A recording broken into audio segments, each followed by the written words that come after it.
What is up, everybody? Welcome back. You are in Westeros now, and you cannot leave until we say you can. Welcome back to another Sea of Spears Sunday. We are here hanging out all together, a happy family of House Nymaryen, on a road trip at present for much of this arc. The young scions of House Nymaryen are making their way uh, up the kind of eastern coast, and then they hung out in the Riverlands as the guests of the generous and warm and compassionate Lord Walder Frey, where everything was completely uneventful and fine and normal, especially as they were leaving. And then they made their way down the western coast of Westeros, the Westeros coast, if you will, on their way to the Reach, where Rhaena is gonna tie the knot. But they have traveled most of the way down this western coast in the company of Tyrion Lannister, a fellow you may faintly recall from being in a few scenes on Game of Thrones. And they've been traveling with him and his aunt Jenna Lannister, who married into the Freys. That's why they were up at the wedding. Um, and they've also been traveling with Sir Lyn Corbray, a knight from the Vale. You guys might remember he's shown up once or twice here on the show. He and Adam have had a conversation or two. He's a minor player. Uh, yeah, I don't know. I think some kind of for one favor, which was fighting a trial by 7 for us, and nothing else. which is honestly fighting barely with us. He didn't fight it for us. Everything else is a completely unrelated perk. Yeah, and it's really barely even a favor when you remember how much Lyn Corbray likes fighting. So it was more just steering him to the correct side of the trial by 7, because Yeah, he was probably going to hamstring somebody to make sure that he got a spot. Yeah. Like it was going to happen. Uh, so, thank you for the subscriptions, Flea Woman and Knai One of Cups. Appreciate you guys stopping by the stream and saying You hi in chat. absolutely are. Sorry, is that I- Flea? Whoa, man! I didn't mean to presume on your gender. I came very close to spilling beer there, Rusty. No, that would have gotten you exiled from the United Kingdoms, and then you could. Well, no, you couldn't come to Texas. Yeah, that puts you on a no-fly list. Spilling beer. You've got to have a year in quarantine before we'll let you in. Oh, goodness. I mean, Texas takes I it think seriously. Idaho doesn't like beer. You can go there. I mean, I do like potatoes. Everybody I like does. potatoes too. Like all right-thinking people do. Good news, they have some of them. We haven't even started playing Felicia's on the Iron Throne already. So, I'm on the Iron Throne. It was my sub, my resub thing. But it says that Rusty's on the throne. It says play the game.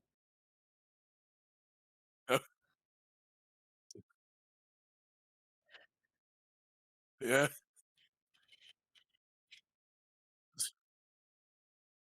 it's so nice. Just everything's more expensive in the Westerlands. They have so much gold here, you guys. There's just some inflation. So making our way down the western coast towards the Reach, we are stopping briefly in the Westerlands. The Warden of the West, of course, is Lord Tywin Lannister of the Rock, and that is Tyrion Lannister's father. He's also the father to Jaime and Cersei Lannister, who you may recall warmly welcomed you and treated you like family during your visit in King's Landing. Not quite like family. I mean, like they treat some family. They were nicer to you than they would have been to Tyrion. I mean, not Jaime, but you know. So, you guys are now in Lannisport, which is the major city of the Westerlands, which is a little bit away from the Rock proper, their castle. But it is this big port city that is nominally run by the Lannisters of Lannisport, a cadet branch. And there are also a handful of other minor houses there, the Lannets, the Lantels, and House Lannis, which are all cadet branches of the Lannisters, This who checks out. are a fertile people, um, Apparently. and that like to have cadet branches with land in the name. They're big fans of land parties. And Oh, however, Well, they, it's true, they are. They are big fans of land parties. So, uh, however, at present, the kind of master of this tourney is Sir Kevin Lannister, who has pulled rank by being a Lannister of Casterly Rock, um, and the younger brother of Lord Tywin Lannister, former Hand of the King and Lord of the Western, well, current Lord of the Westerlands, etc., etc. So Sir Kevin Lannister is kind of running this tourney, and you kind of get word of that from Tywin, on the road on the way down, that his uncle Kevin shall be there, and they've kind of brushed aside the Lannisters of Lannisport and the Lannets and the Lantels and the Lannis. They're just like, no, out of the way. A Lannister of Casterly Rock is here. We are in charge now. I Ken speaking. Yeah. So Sir Kevin Lannister is presiding over and kind of doing the master of ceremonies role for the tourney proper, and his wife Dorna Swift, now Lannister, is in attendance. Their son Lancel is not here, but you guys have seen him. He is squiring for the king himself in King's Landing. Um, but their twins Willem and Martin are here, as is young Janne, their 4-year-old, that Tyrion kind of lights up about a little bit, talking about like the young kids in his family. If there are any stray conversations on the King's Road, he's not terribly fond of Joffrey in a very cold and formal, that is the prince way, but like he's genuinely warm if you guys talked about Joffrey's younger siblings, right? Myrcella and Tom. And it's kind of the same thing here. You suspect that once a boy comes to be squiring age, they might turn a little bit cruel towards Uncle Tyrion, or cousin Tyrion in this case, right? But the younger kids, he seems to really quite like, and vice versa, probably because he clowns around with them a little bit. Tyrion is willing to sacrifice nothing so much as his dignity for when time comes. So you get that quick kind of rundown of the children that are likely to be present in the Lannister family. Um, and yeah, we are going to go kind of loosey goosey with the time stream here, and that this is not going to be a tourney that takes us like 6 or 8 or 15 or 25 sessions. Time Um, travel. we are going to be keeping it kind of simple here, with Lannisport being a big city. So like everyone's gonna have the chance to go shopping and just kind of describe what they're buying and for whom, and then maybe we'll do like a gift giving montage, right? And everyone's going to have the chance to engage with the tourney. um, my assumption is that everyone's for the melee if they would like to be, but otherwise, some of you can engage in the joust versus the archery contest, or what have you. And then instead of jousting, my plan is for Reyna to be trying to wrangle young Joy Hill to join the Nymarien household. So she will be fighting a different type of fight as she uses her words and only draws her sword as a last desperate measure when it comes to We could just steal her at sword point. I mean, like, there would be consequences later, but we could do it. Gonna so lay about with her sword amongst yeah the ladies. yeah. Look how safe she'd be with me compared to you weaklings, right? Yeah, it's a classic way to also gain custody in a divorce court. It works every time. Just wave a gun at the judge. Yeah. Hashtag not legal advice. Yes, hashtag not your legal counsel. Um, so here we are with a Lannisport tourney. Do you guys want to do some shopping first?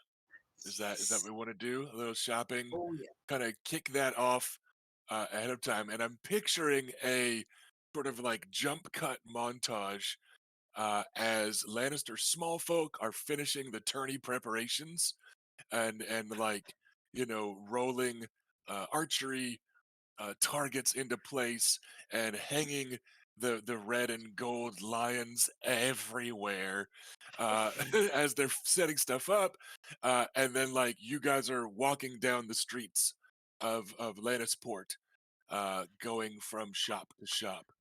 I'm Uh, not super sure that we could actually like say anything about them putting lions everywhere because we tend to I mean, put we put the wyverns wyverns everywhere, so yeah.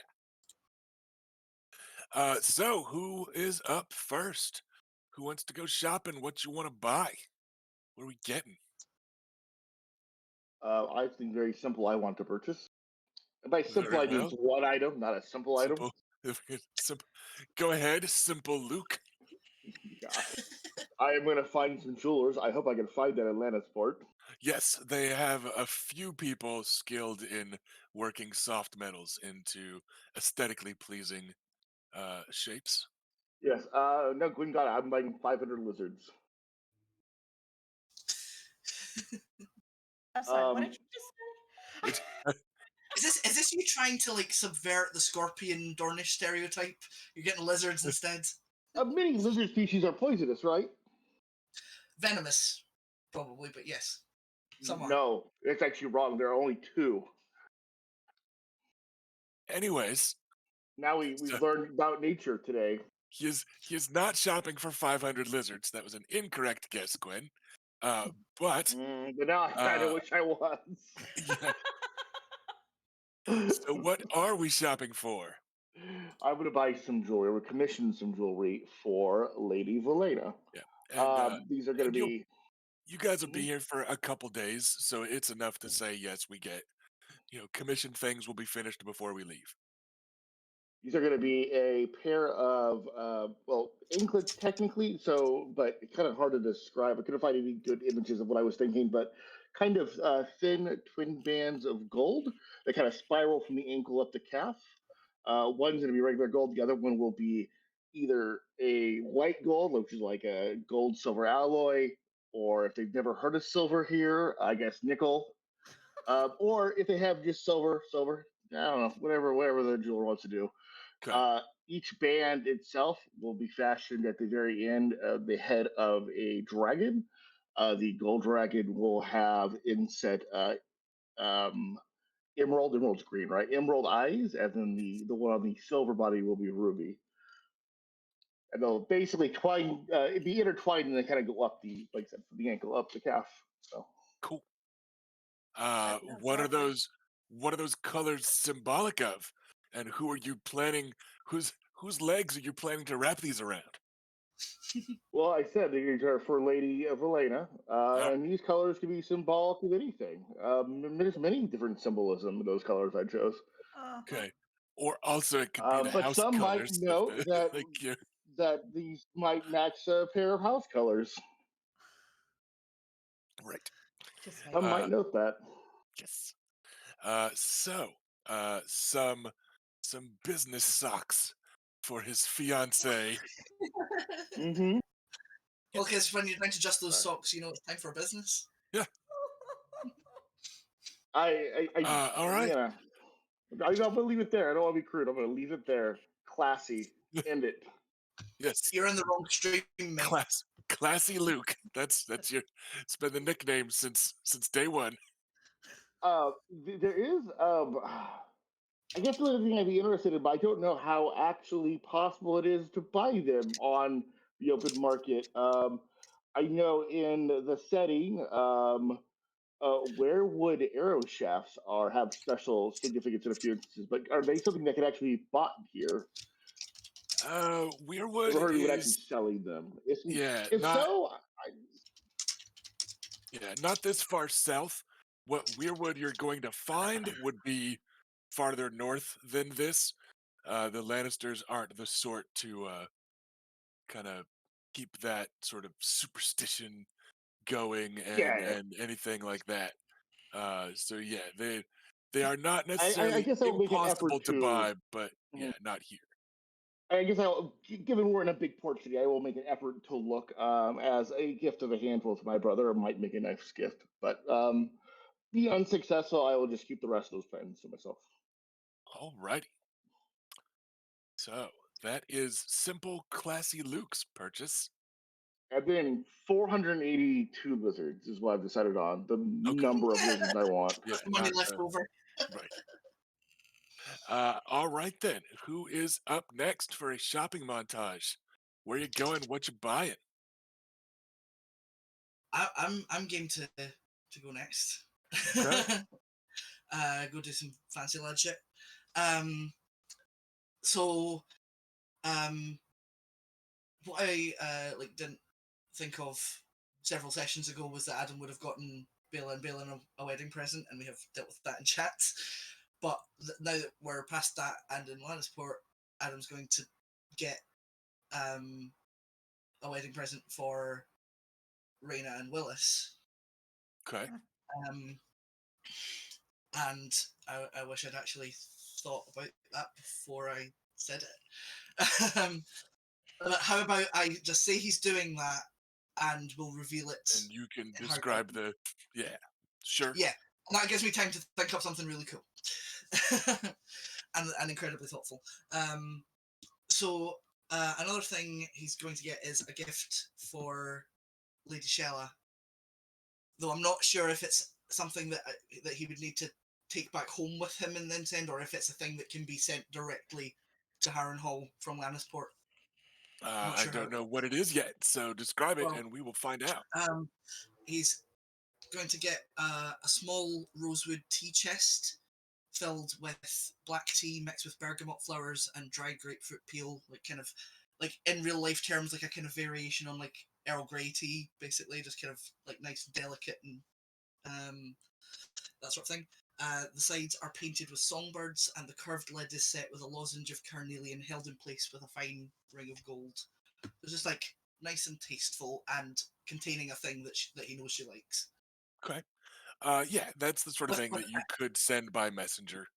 Okay, Uh, he is going to secrete a note in the inside of the lid, which is going to just say, "I accept."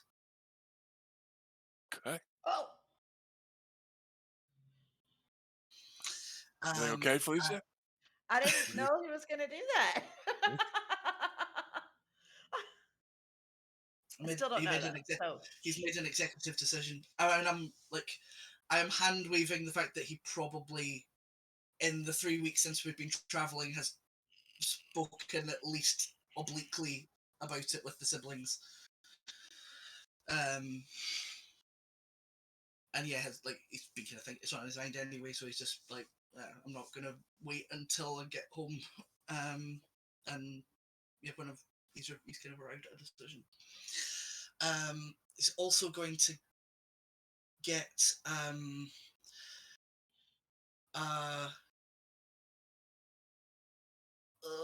brain. Yeah, he's getting like a small sort of thing made that's 7 braided ribbons in the colours of his personal sigil. So like the red, silver, gold, and black. And like the loose ends like fastened with a small disc of hammered gold stamped with a 7-pointed star. So it's like a little, maybe like about this long. Okay. And it's like a little trinket, the purpose of which will be revealed later. Okay. Mysterious trinket. Yes, I mean he's also just like generally going to be buying finery for himself as well, like Sure. like nice outfits and jewelry and stuff, so that he can look fabulous. Gotcha. All right. What about the twins? Are you buying anything for anyone else or just your greedy, selfish person selves? Just whatever.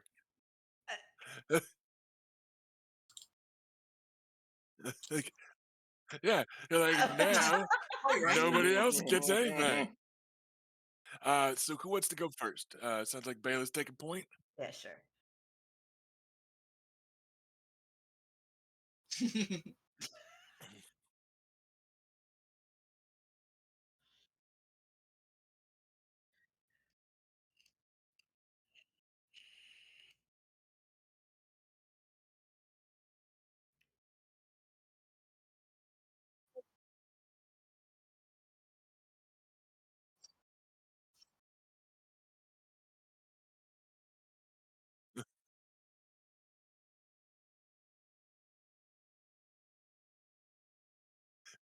I'm just, I just love You like at the one word pit covered? at the words gentle prodding. I was picturing like a jump cut to like a comic book note of Raina just saying slut, and then like and then like it's like a comic book panel is like Bela walking down the street and like going to a dressmaker with like little voiceover boxes, and then like that one panel is Raina just going slut, and like like half lidded And eyes, and like, and then the jump cuts it's just back that to deep back to conversation ahead of right slut. like, Yeah. yeah. Um, yeah, and this is certainly a good place to get that. You are able to get all kinds of fine stuff.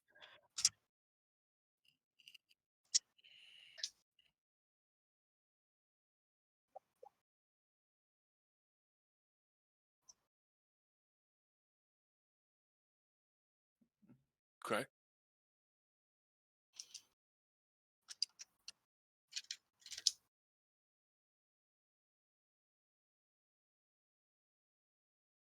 nice, Represent. Oh, cool, cool, cool. you two are so romantic. I love it. Um, so I I can't wait to see Bela at dinner with her in-laws. So how did you two meet again? Was it battle? Was it? Uh She loves that story. oh, I know Balin does. Just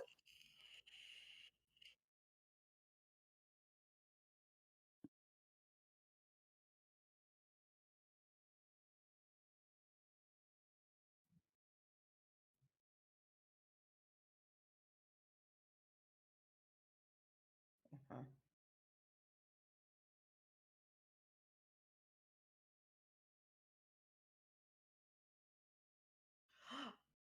okay, Nice. Oh, nice. And, and and smart people are more afraid of the swan than the women because I'll break because your they, arm. because they are miserable creatures that are more likely to hurt you than a wyvern in real life. Well, I mean, Uh, also like yeah, there's no wyverns around, so like you're way more likely to get hurt by a yeah. swan. So cool. And I have been chased by several swans in my life. is that in particular colors? Uh, like the pendant, or is it like what? Have you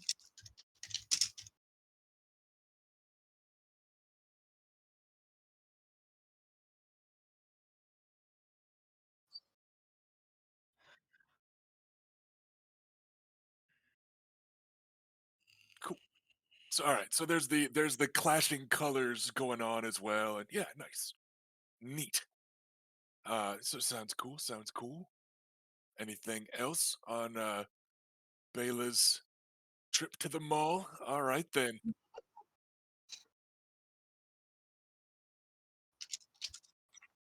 and it will wait until. Gotcha. All right I Okay. want then. you to know, Raina, my gift to you is not fighting Loris. Well, I mean, you're already not fighting I Loris. accepted that gift already, so I'm But- stuck with it. But it also hasn't been delivered yet. So You're like, all right, yeah. So like, you'll get to Highgarden and be like, right, well, we're going to be brothers soon, so now's our last chance to fight. I didn't think of it that way. Gift ruined. Sorry, Raina. It's not.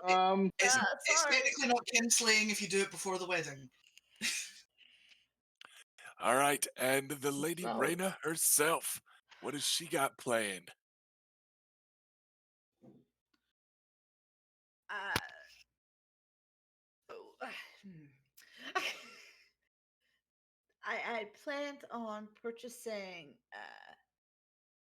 I already have my dresses packed, and my wedding gown is actually being put sewn at in the reach. Uh, so Yeah. I mean, Lady Elena was just like, "Don't worry about that." she's like, "We got this."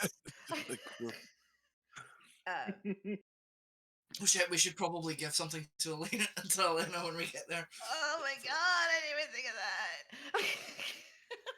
that. We should probably like bring the main Tyrells something, like probably like Elena and Mace at least. Damn it! so No, are we putting an asterisk on everybody's shopping lists that they're also buying appropriate Oh, hell gifts no. for? Adam will I'm Let me definitely. say my thinking there real quick. Yeah, sorry, go ahead. I'm definitely getting a gift for Elena and Okay. Lady Elena uh, and Mace. Who's the mom? I don't think she's Who's alive. Is the she dead? mom? I don't think Lady Tyrell is like alive. You know what? I'm gonna have to Um, look it up. What, I Mace's wife? believe I'm just looking it up. um, Thank you. No problem. it's she's a high tower, Let's see. isn't she? Spouse. Oh no, yeah, she is. Like, yeah, Uh, Lady Allery Hightower. oh, So good. Another is alive. good. A not quite Alisane for a nice change of pace.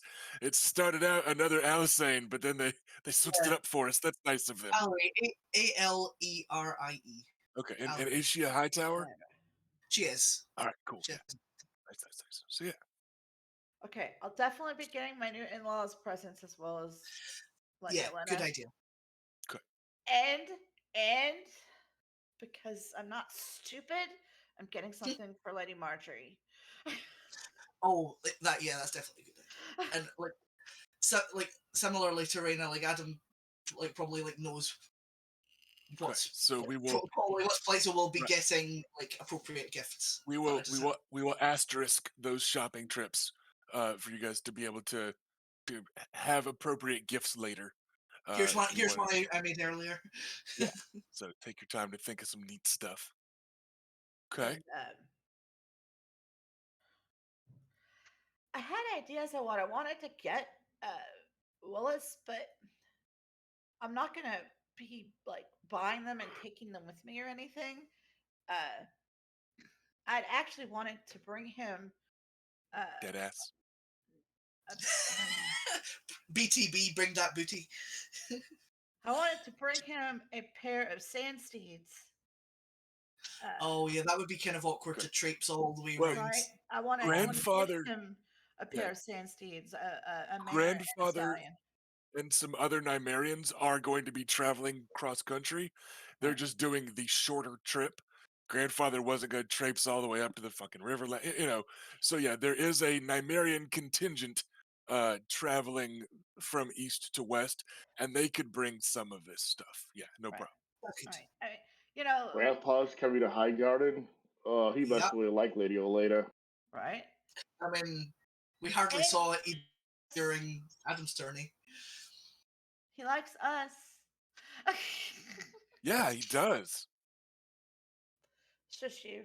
Um, but yeah, I mean, since his interests are, with the husbandry and all that, I thought I would lean into that for his gifts. his wedding gift. Yes. You know, Hawks, horses, and hounds right? are things he has become renowned for. If I may make a minor suggestion, make sure the two sand steeds are from different lineages. Yes. Good idea. Yeah. No, As no, a breeder, he'll appreciate that. you guys are of the blood of old Valyria. They are siblings in the Well, in the ancient way. ask, if there aren't any sibling Yeah, sand steeds. they're, Oh, cracked up Robert so much you I couldn't think tell as a me breeder, that'll be a detail he'd appreciate if possible. and I'm picturing him as like this guy that is super educated in breeding animals and just like wait, I'm marrying a Valyrian. Like just like concern. Uh, like, how related are her parents? And like Not, not that closely. yeah, you Not guys as, are not as close as you think. yeah, not in the old school way, but I'm just picturing somebody that has spent a couple decades. Archery definitely turns into a knot after about 4 generations. But Yes. Uh, Yeah, the family tree becomes a rather tangled family yeah, wreath. but it's not. It's better than the old school Targaryens. So Yeah, he's yeah, and we've made a point of marrying in strong other lines. You know. yeah, yeah, yeah. Uh, yeah. So all right, cool. So yeah, sand steeds you could totally get. Yeah, they'll be delivered as part of uh, the for my entourage. for myself, I mean, shopping in Lannisport, which is a major port, should open up some interesting exotic opportunities for purchases. Uh, but mostly she's gonna be focused on stuff like uh, fabrics or dyes or thread, sequin, things that we can't get elsewhere for Right. finery. Which, ironically for you guys, is mostly Westerosi stuff. Yeah, Because of where you are in Dorne and that you're on the Sea of Dorne, you guys have easier access to a lot of like Associ goods than most folks in Westeros. But here in Mhm. Lannisport, they have easier access to like Westerosi goods, right? Things from the north and the Riverlands and the Westerlands and down into the Reach. Like all of that stuff is together here in Lannisport and not like Associ trade goods. And they're here, but they cost a lot more than they would cost you back. So it's kind of an interesting thing. You're like, man, we're on the wrong side of the continent. Also, it's so weird in the morning that the sun isn't rising over the water. Like right. this is everything. It feels kind of weird. But yeah, you're definitely able to get some of that sort of thing. Yeah, that's like Uh, household shopping kind of stuff. Um, sure, sure.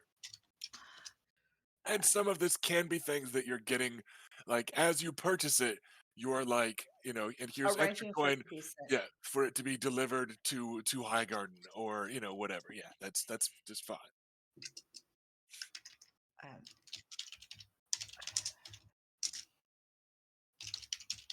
So, all right. Any other particular and specific gifts? not right now. I'm still mulling over gifts. So, All right. I think that is gonna about do it then for our shopping montages. Hey, thanks, Adon. We appreciate it.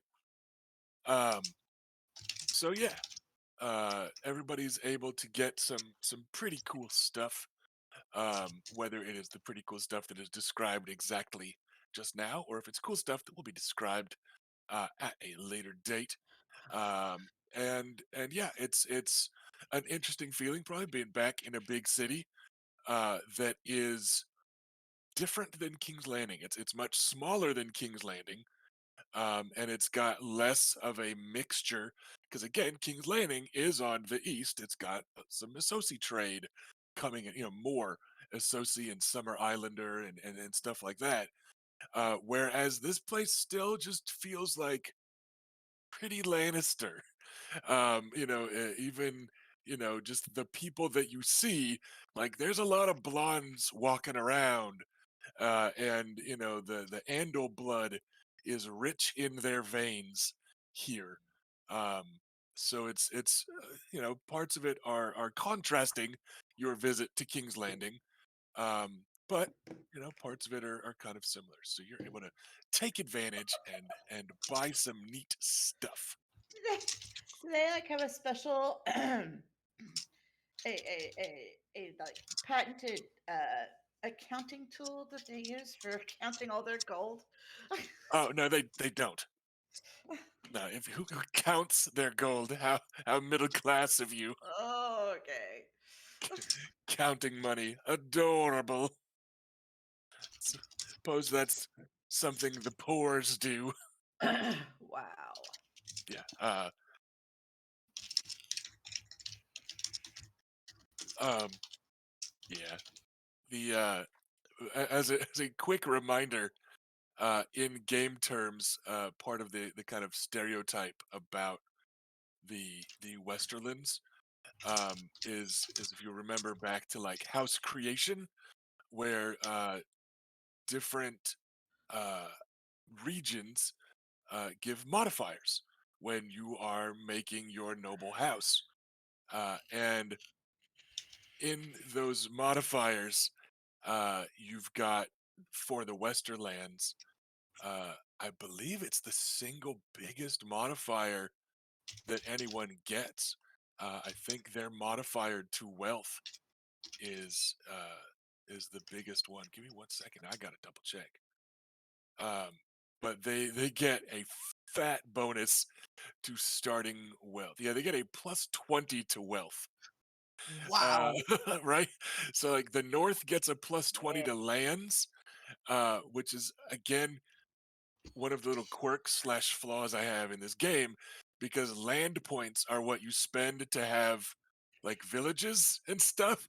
So like the land should be full of cities compared to everywhere else, which is not Yeah, that's right. like what? It's just That's like 4,000 gold yeah, dragons but in yeah. money Yes, worth. so the Westerlands has some okay other modifiers, a couple -5s, but then they've got a +20 to wealth, which is an entirely different house generation experience than any other region, It because absolutely is. there's also so many more things linked to wealth. Like there's so much more to do with wealth than with some of the other attributes. So it was yeah, it's interesting. So there's very much the stereotype of the entire Westerlands being just filthy rich, and that stereotype is held true mechanically, because in the books, of course, we haven't seen a lot of the Westerlands, and in the show even less.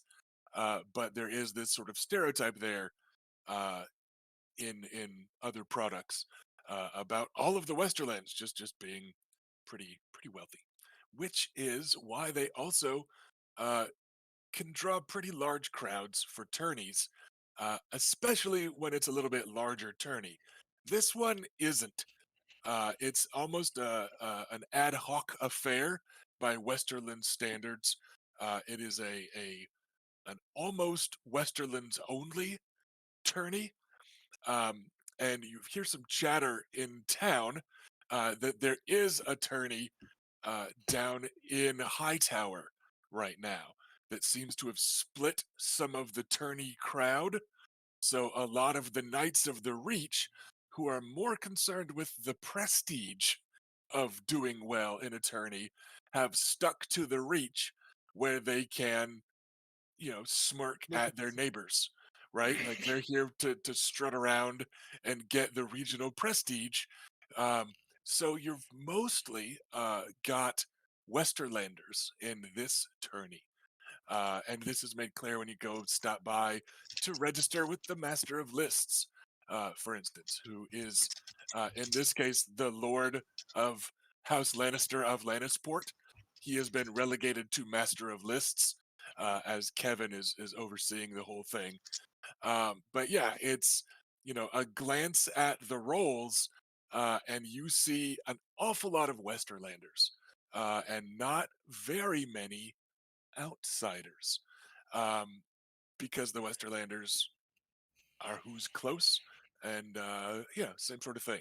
You often want to compete with your neighbors when you can. It's less travel, and it's setting up a regional pecking order that's kind of important to regions that are smaller than Dorne, and more concerned with this sort of thing. So my plan for the tourney proper is uh, I'm gonna need a random number from chat when the time comes to Ooh. randomly put a player character against an NPC. And we're just gonna kind of go for a couple rounds of this, um, instead of actually having brackets that are narrowing, etc., etc. But I do have a list of knights that are present. They will be doing a random selection via chat. Um, so we've got that going on. Before that, however, and because it's kind of taking part before the events are starting, I know that Adam the Archer, wanted the champion of archery in King's Landing, I believe, wanted a friendly contest with Robert Frey, the champion archer of Wyvern's Rest. Yeah, I mean, is little Robert planning on entering the actual archery contest? Uh, he looks a little wistful. He says that he would like to, but the Lannisters charge a lot even just to enter, um, which is Oh, probably another reason it's mostly Westerlanders, is that they uh, they yeah. keep the rabble out. So it's Right. a bit of a risk reward. How much are we talking? It is not an exorbitant sum to you, but to little Robert Frey, squire to Alisane Mormont, it is an exorbitant sum. Well, Robert, like I'll sort it out. Come on, let's enter together. Hmm. My treat. Lady Sir Alisane says that accepting charity makes people think you're weak, Well, no. but that This is charity. This is a gift. offering Maybe charity makes people think you're strong, but that you shouldn't be used to getting a hand up from folk, because sometimes the hand up you think you're going to take is a wildling. Something like that. Hey, would it be My possible for me to be Robert, do I look nearby so I can be part of the scene? Hold on, one at a time. Sorry, I thought you were done, Robert. Yeah. Sorry. What I'm asking is, would it be possible for my character to be nearby so I can be part of the scene? Hear Sure. this? Leave it to Ash. I will. Okay, he wants in on that So, conversation. Okay. so Robert, do Yeah. I appear? Do I look like a wildling to you, Robert? well, I had never seen a wildling, but probably not. Lady Alisane says that they would have left you out to die after your leg broke, or if you'd been a baby born like that. She says pretty harsh stuff about wildlings. Well, the North is a harsh place, I so Hey, get yeah. it. Adam. We ain't in the north, so and you can tell he kind of wants to accept. He's thinking about it. Did I just hear like look saying Adam? Adam, Mm-hmm. why is this squire loosely affiliated with our house not in the contest yet? Well, let's just say it costs a fair amount of gold, and we are currently debating whether it is appropriate for me to gift Robert the entry fee so that we can compete together. It would be inappropriate. However, as a knight, I want my squire there, so we'll pay for the fee. Hold on, which one of us is your squire? Doesn't matter. Well, not my specific squire, but a squire affiliate of the house. I want him there, Oh, so I'll pay for oh, the I fee. see. I Like see. Super already, hours. Robert. Yeah, hour probably would have been a better term to use. He does rather have you about. He does rather have it there. He does Uh, outrank both of us. Robert squints thoughtfully. Says, "So what happens if I win? What about the prize money?" Well, we'd look awful weak if we requested it. I guess it would be yours. You have to win first, though, Robert. he gives another thoughtful squint. He says, And, "If I and I'm win, I'll keep it, but I'll pay you back the entry fee." very well, but I'm not going to make it easy. Tell you what, if you win, just bring a nice gift to the wedding. You know what? I think Am that I sounds like am I supposed to bring a gift? I thought you're not. it was. No, you're not. You're not. Squires aren't expected to provide gifts. Don't worry about it. He's All right. He is yanking your proverbial chain. Anyways, I'm down this conversation. I think to see you both out there. All right. Well, It's masterfully done, brother. all right. Let's go see the master Adam, make it lists. happen. Adam, make it happen. If you need coin, come to me. Great, Right. brilliant. So the two of you head off to go see the master of lists, who looks rather skeptical. He will politely take the entry fee for Adam, who is very clearly a fancy I'll lad of take some your means. gold. Uh, But but Robert Frey, who is comparatively quite shabbily dressed, uh, but who has a very, very fine quiver on his belt and a very, very fine bow, uh, gets a look, a very skeptical look of not quite saying, "Who'd you steal that from, boy?" But We that's can the tell he's thinking it. expression on his face. And you And get the feeling that the entry fee, especially in archery, might kind of exist to keep lowborn out, right? Like it's a tax you got to pay. yeah, So he's looking a little skeptical. Adam is going to look. He's going to make himself look as haughty as he possibly can when when that look comes out. Is there a problem? Well, the The entry gold's not fee there. is per archer. Yes, and here are two lots of it. Count it if you Hmm, like. It's all there. and what name would be written on the lists for this lad, uh, Lord Adam? Robert. A Frey, you say? Hmm, hmm. Is there yet another problem, sir? Where did you get that bow and quiver, Robert Frey? And Robert's eyes just kind of look wide, and then he looks to Adam But because, like, he those, kind of got them from Adam, and he's just like, yeah, those were those are personal gifts that I gave to my friend, who, friend. as you might note by his surname, is highborn and therefore not and Uh, therefore eligible to compete. Indeed, and from a house renowned for its generosity and eagerness to spend coin. Uh, Is his gold not good enough? I suspect rather that it's not his gold. Here then, boy. Uh, What? show me What? that it's your bow.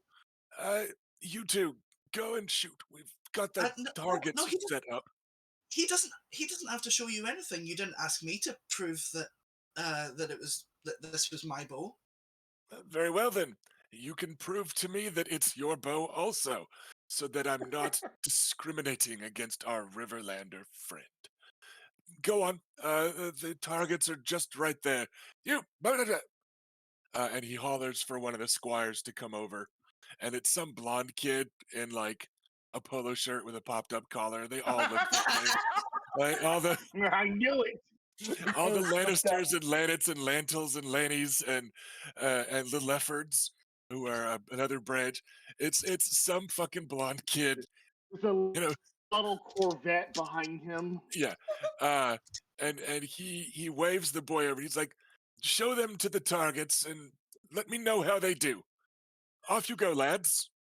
And he seems to just be ignoring your age, and like maybe he hasn't gotten word about the Stoneway and House Ironwood and all that.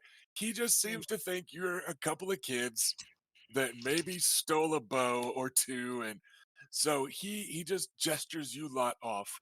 So it Yeah, looks like I'm just very much like giving a look that conveys like you are about to eat your poorly chosen words, sir. But so he's not saying it, but he's thinking it.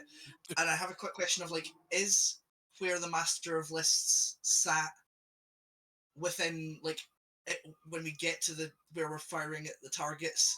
Is that within visual range?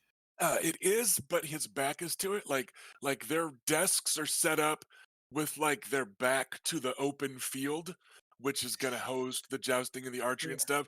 So he just kind of gestures you away and then like turns to the next That, knights in that line. that's okay because what I want But yeah, to the idea I want to float is that once we hit our targets, I would like to fire an arrow into the table right next to him.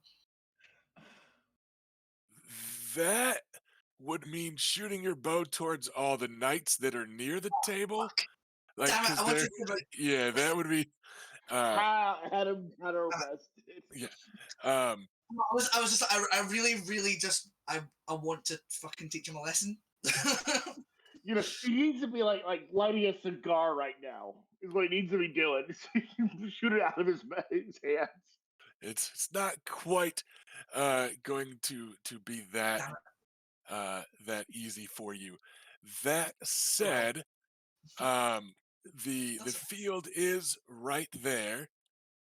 And you can pretty easily make your way to it. The snotty yellow-haired squire uh guides the two of you over, giving both of you a sneer by the time you make it to the shooting stations. Initially, he was only sneering at Robert Frey, who's dressed more like a merchant's son than like a highborn squire, because it's not like he's got like super fine clothes, because you guys have been traveling for a couple months now, right? But then he also sees how Adam walks, and you suspect that that's when the smirk affixes itself more soundly. So he just looks really smug about the whole thing, this blonde haired little shit. And then he just gestures. He goes, "That's the targets there. Uh, Go on, impress me." we know what target was like. That's not going to be loud enough to hear, but it's just like. Hey, hold on. Just be very careful because if you accidentally add 2 and 2, you might impress him. He's kind of dumb. Oh, I just really want to fucking show these guys. I'm so like Adam is really fucking pissed off. Yeah. Anyway, So Yeah, I would have challenged him to a duel at this point. let's.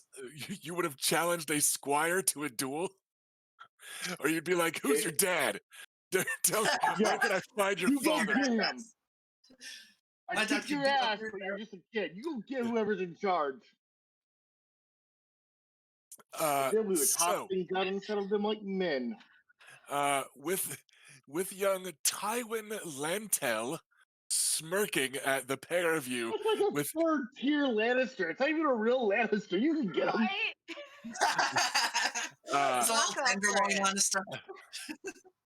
Lannister. so Robert looks to you. He still seems a little nervous about all this, mostly because he's perpetually a little nervous about most things, but especially about like getting Lady Alicent or you guys into some trouble, and he probably Yeah, feels a little like he did something wrong, but he gives you a yeah, look and looks at the targets and just kind of shrugs. yeah. Don't worry, Robert. We're going to show them. Um, all right. So, Yeah, I'm just quickly trying to decide like which bow Adam would have brought. I mean, he probably brought both, but which one he's going to use for this? Because I don't know if the Goldenwood one or Heartpiercer are better for this specific thing. If you're Uh, going to impress a Lannister, you need a golden name. yeah, I'm pretty sure that mechanically, neither one. We're not going to worry about like range brackets. technically, I think like the Goldenwood one, I think is slightly better for this purpose anyway. sure. But like, but not like in a way that I'm gonna have because it's to do with damage and piercing, Just which pick is one. 10 and all. Either one is fine. I'm sorry. No, I'm just I don't want you No, agonizing over their stats because no, I'm not. I'm not. you know. It's cool. I'm not agonizing. All Everything's right, fine. Right. So sounded a little bit like agonizing. That's all. I was trying to make it sure. was. It was merely kvetching. Okay. So Okay. which one? Which one do we go with? Oh, right. I've decided like since Heartpiercer is like actually unique, and kind of special. He's gonna have brought that because it looks impressive. Okay. Because All right. I mean, I get the impression that Dragonbone looks distinctive. Yeah. He's all wrong choice. You should have put more thought into it. Now they're selling dragon bone bows all over the place.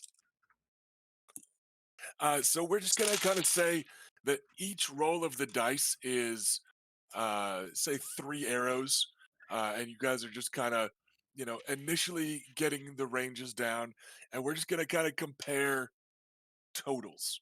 Sure. So roll, drop your bonus dice, and then we're just gonna say like, this is your total for those three arrows, Yeah. right?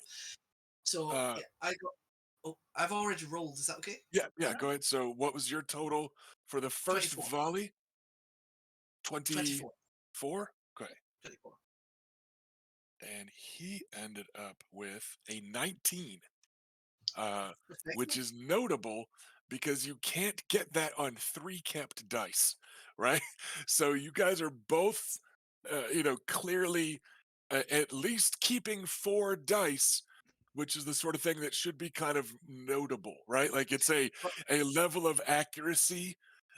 So but, well, uh, and Adam keeps 5 I know between he expertise and his I know. management. I'm just saying with a total of X, you Okay. must be keeping at least Y, right? Sure. So I feel like, a certain amount of skill is on display when you have a certain total. Um, so the the kid is still kind of sneering, and just kind of lucky breezes. Uh, but then you hear a little whistle from back over by the tables, and the strong boar is casually leaving the line Oh, to register for the lists, and Robert and Flement Brax are with him, and they're dragging over their brother Sir Titus Brax, and Lord Andros, who you guys rode with the last little bit of the way, and they're like, "Come on, come on!" And they're getting a handful of knights from the over in the lists are just ignoring the master of lists and circling around the table to start talking and placing some wagers. So let's do a second volley.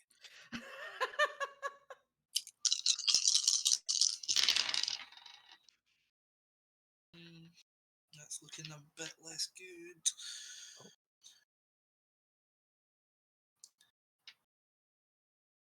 That is just 20 this time. 22 for Robert Frey. Nicely It done. was a really good roll. He was his Yeah, I got dice a kind of rubbish one that time. his dice had a stark pip disparity. He dropped ones and twos and kept fives and sixes. No dice in the middle. Uh, Robert looks pleased with himself, but not smug, right? Like he's not. Yeah, I mean, He doesn't have it. Adam's even gonna turn and be like, "Nicely done." And he beams a bit, and you'd see Craig Hall, the strongboard in particular, go, "Oh, piss on it!" And he's handing a couple coins over, so it looks like he was betting on you that round. Um, I mean, that's and fair. Tywin Lantel says nothing, uh, and let's shoot a third volley, and decide it. Oh, that looks. Oh, that's nice. Um, this looks like it's going to be good. Right, so that is. Yeah, somewhat pip disparity there. Uh, Right? Like that is 27 for that one. Really? Yes, really. I dropped a Okay. 2 and everything else was Oh, 5s and it's 6s. all good. You beat him by 1. Ooh. Yeah, he maxed out his kept dice, and he has the excellent bow and some So yeah, you got him by 1 pip. Go So team! one shot is just a hair tighter grouping than his, and yeah, and there we go. And then you hear the Craybo go, "Ha! I told you, he's a quick one, good with a bow too." Hey, and he gives Robert Brax a thump on the shoulder that almost dislocates it, and he hands the same coins back to him. Looks like those two are just taking turns betting, and I, yeah, by the I, time that you're done, there's about a half dozen other knights there that have been waved over by the Crake Halls and the Braxes that saw you guys or hunted with you guys or saw the tourney, etc., etc. oh, Robert, I expect in a year or two you're going to be far surpassing me. Well done. And he grins. He goes, I hope so. Been putting in lots and lots of practice, and he We know. has, uh, you know, Yeah, we and know. And Adam's gonna like his gaze is gonna slide over to Tywin Lantel and be like, I trust that is satisfactory. mm, well, yeah, you all did good, but it's still just archery.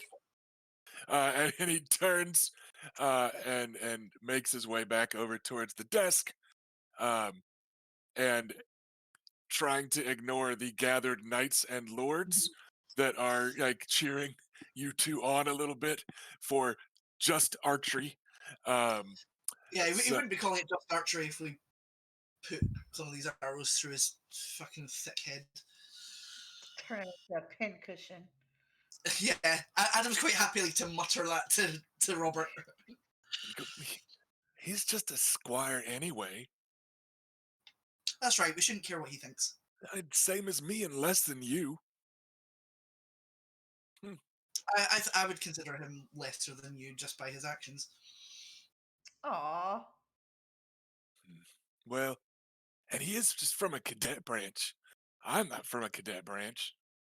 No, Yeah, you're and he doesn't quite, strut because he's just not the strutting sort. well, Uh, and also in a man and in an area I believe you excel. Even before he becomes a knight, a man should conduct himself with dignity and grace, and you do that. He does not. oh, well, thanks. You got dignity and grace too.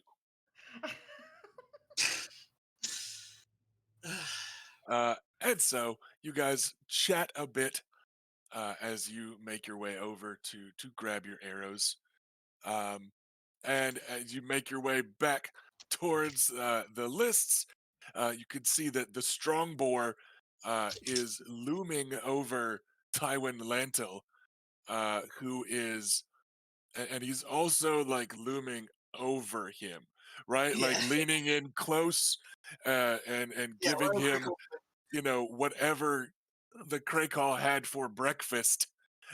He's getting right in his face, and kind of seeing what's going on. Uh, and uh,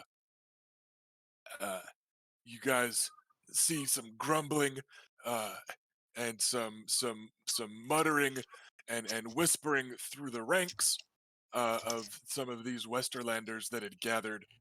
Um, and you make your way back to the Master of Lists, uh, uh, and it's this is Joffrey Lannister of Lannisport, is the about 40-year-old lord of Lannisport that's overseeing the Master of Lists.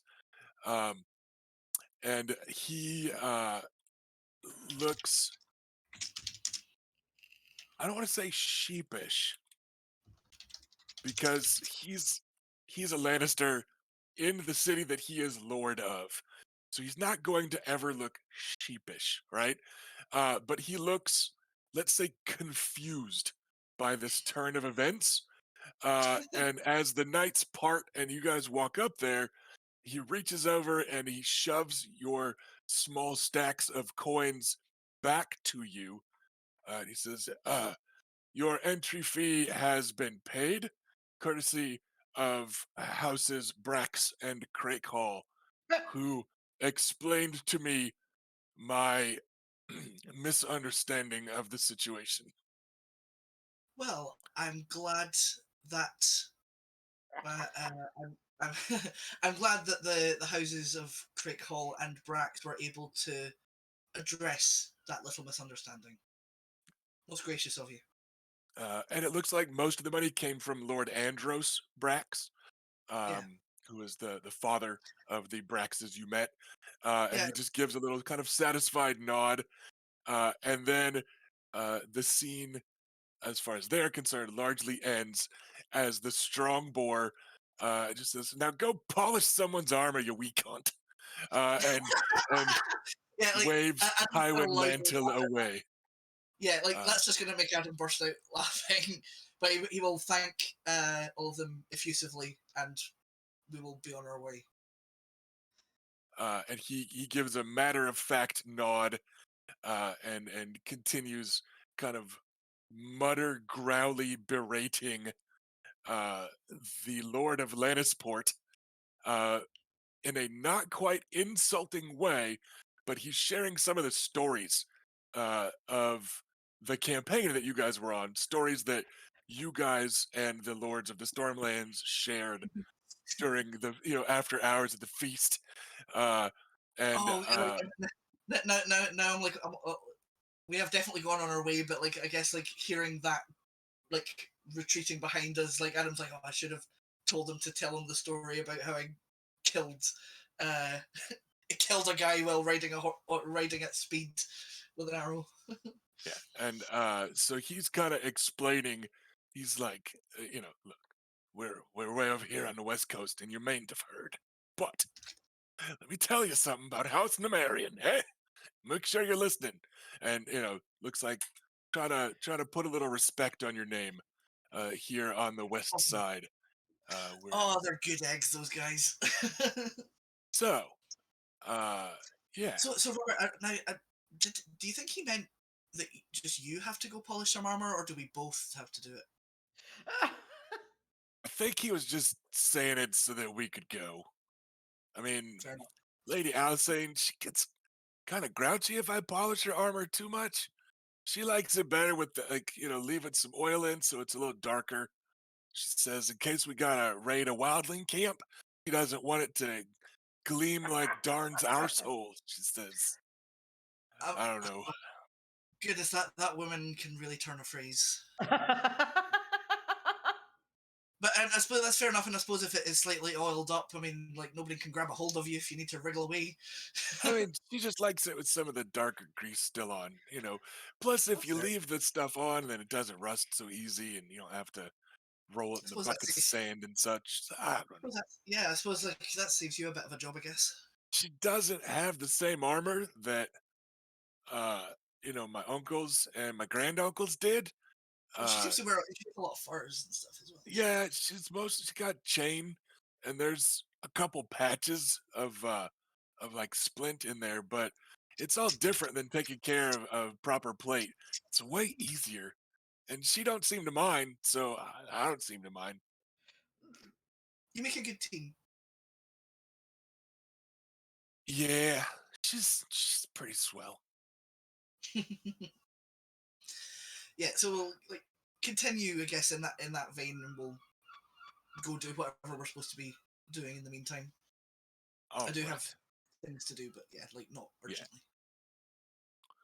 Okay then. Our impromptu archery contest is wrapped I'm, up. I'm pleased that we were so closely matched. To be honest, Yeah, that he I would have felt bad uh if I'd beaten by loads. he bumped his well, he got the marksmanship thing, so he's still only keeping 4 dice, but I mean, that's he's how I. got a decent number of bonus dice, and yeah, he grew a little as a person of late. Uh, so let's head back over. Does anybody else have plans for today, the day before the contests begin in earnest? I'm just gonna sign up for the joust and the melee, and that's basically it. Okay. Same thing for Bela. Joust plus melee. Reyna, what you signing up for?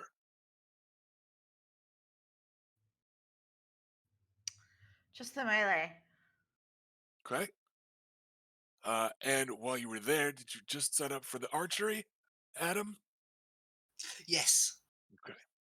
So, Well, I'm definitely not doing the joust, but I'm tempted by the melee. But since I know I uh, can do it, the rules. jousting, I'm not. Yeah. Depending on who else is there, I'm not. I guess I would gauge like how much of a chance I'd have in the joust. Pretty But I was little also yeah. is the So vibe you get. yeah, I was also planning on like volunteering to Squire for somebody. So Yeah, I was kind of like, you're also not sure if they'd let you sign up for the joust. It takes a little bit of convincing for them to let Bela in, fair enough. despite not being a knight. But Yeah. you are a man, so they're like, he should be a knight. Like she has an excuse to not be knighted, You're not a knight. You're not but a knight. What's wrong with you? right? So, but yeah, the melee is open to all and sundry. It is a last man standing affair. So it's not going to be a teams. It's going to be everybody signs up, everybody kind of stands in a circle, and when Sir Kevin Lannister says go, you go. So like, who are like the who's like the top three like knights who are going to be in it? In the melee. Yeah, I guess I want to gauge like how much I'm going to get my arse kicked if I go into it. Uh, Like I don't want to actually die. the the crowd favorites from chatter around town Yeah, that's a good. are the Strongboar, Lyle Craycall, uh, the Mountain that Rides, Sir Gregor Clegane, Oh shit. and Also, Bastard boo. Knight, Sir Orus the Aurochs. What the fuck? He's a Waters, so you might not have heard of him. Oh, You might not have heard of him. didn't fucking tell us Horus was here. Yeah, Oh my god. Um, You just found his, out. his finery is yeah. a black bull on a split green and blue field. With bronze horns. I'm not sure if you pay attention to the Dude, nightly I circuit. specifically asked about Like, Oris I mean, last it time. sounds. I mean, it sounds vaguely familiar. I mean, I'm going to need you to describe him. Starting at the butt you're and like, no, new. no, no, without the armor, I'm and fully then joking. and then up there, pretty high, there is a Sir Lynn Corbray, I mean, we know the that. wielder of the fabled Lady Forlorn, and also Sir Harris Harlaw, the Knight of Greygarden, who is the talk of the town whenever Lynn Corbray comes up, because he wields the Valyrian steel sword Nightfall. And people Ooh. are often, in a very kind of fantasy league way, saying, well, yeah, but Harris Harlaw can't use Nightfall, and Lynn Corbray shouldn't be using Lady Forlorn, and that Dornish bitch shouldn't get to use her fancy spear neither. So if they're only good on account of that Valyrian steel, then, right? So you've got this sort of chatter Mm, around town as people are laying odds and discussing the histories of yeah, various knights. It feels like the heavy favorite among the locals is the mountain that rides, Gregor Clegane. that kind of But makes there's sense. Yeah. I mean, it kind of sounds like basically I've got like Adam has no chance getting even into like the last 10 probably, but it also might be fun. So yeah, yeah. Um, oh, is it? Can I like put off signing up for the melee until I have had sure, a couple of conversations? yeah, Considering it, yeah, and we're gonna do the traditional thing of the melee being last. So it's gonna be our last event. So there's time. And the roles for the melee change throughout the week, as you know, if people get hurt in the joust or whatever, or just get knocked out of the joust early. There's a lot of knights that don't sign up to the melee until they know. So yeah, the lists for the melee are fairly fluid. Okay.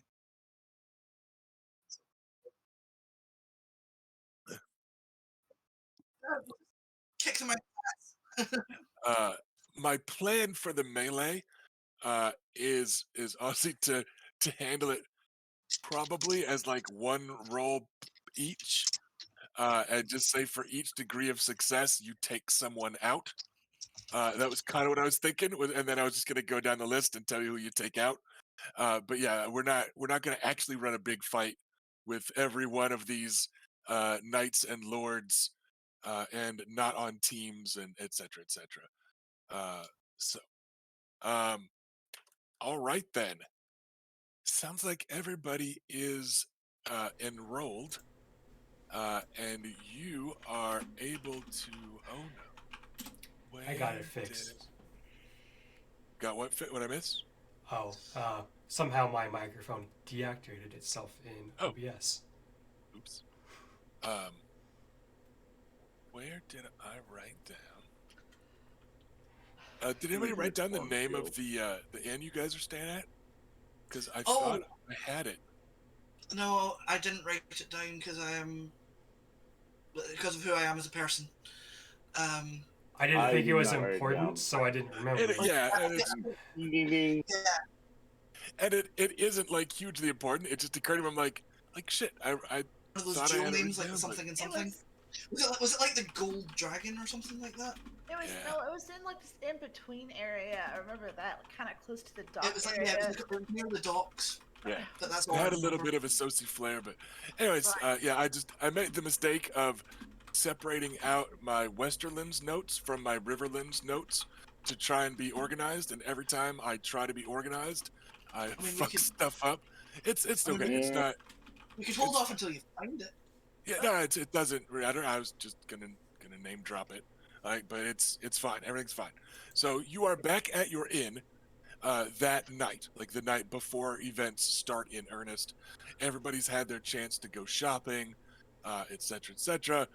And joining you at your inn as everybody gets back in the evening is Tywin Lannister. Or sorry, Tyrion Lannister, not Tywin. Oh, thank God. Yeah, Tywin and Stannis show up. Now it's a party. No, Oh no. He's like Uh, excellent Stannis. so The Stannis Tyrion, special. yes, We'll have you know, we are lovers now.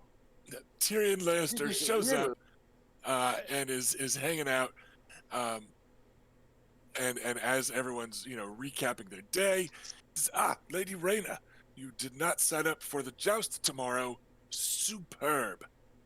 I'm afraid you'll have to take your lumps and bruises from my aunt and her ilk instead. So, simple combat against the likes of the mountain that rides is not for you, and instead, it's the dangers of conversation with women. No offense intended. A frightful thought. No offense at all. I'm afraid I need to. I need to drink tonight. The last time I had a long conversation with someone that I didn't agree with, it ended with me leaving in a angry cloud. Oh, do you mean Sir Parman? No, I mean I think he means our last Lord guest Walter. host. Oh yes, Right. I see. Yeah, I forgot about that. I blocked that out of my memory for reasons. It's lucky yeah, I didn't gut at him at his own table. Jerry, what garbage water do they call wine in these parts?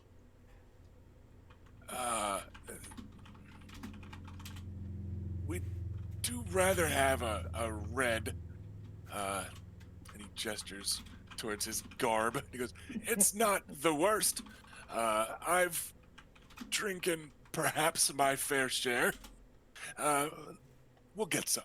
And he waves, and yeah, people scurry, and you guys have some plenty of wine brought. He goes, but yes, Lady Rhaena, I explained to my lady aunt on our trip, and she has explained to her coven of witches that you would like to take young Joy Hill off our hands temporarily. However, temporarily, though, you are still asking a Lannister for something. So, I'm afraid negotiations shall ensue.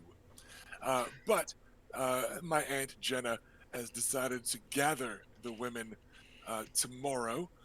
So while the joust is going on, you'll be in their covered pavilion drinking some wine. I am to escort you there, but alas, after an unfortunate misunderstanding when I was a You'll lad of be running 14, away. I am no longer allowed in the ladies' pavilion. You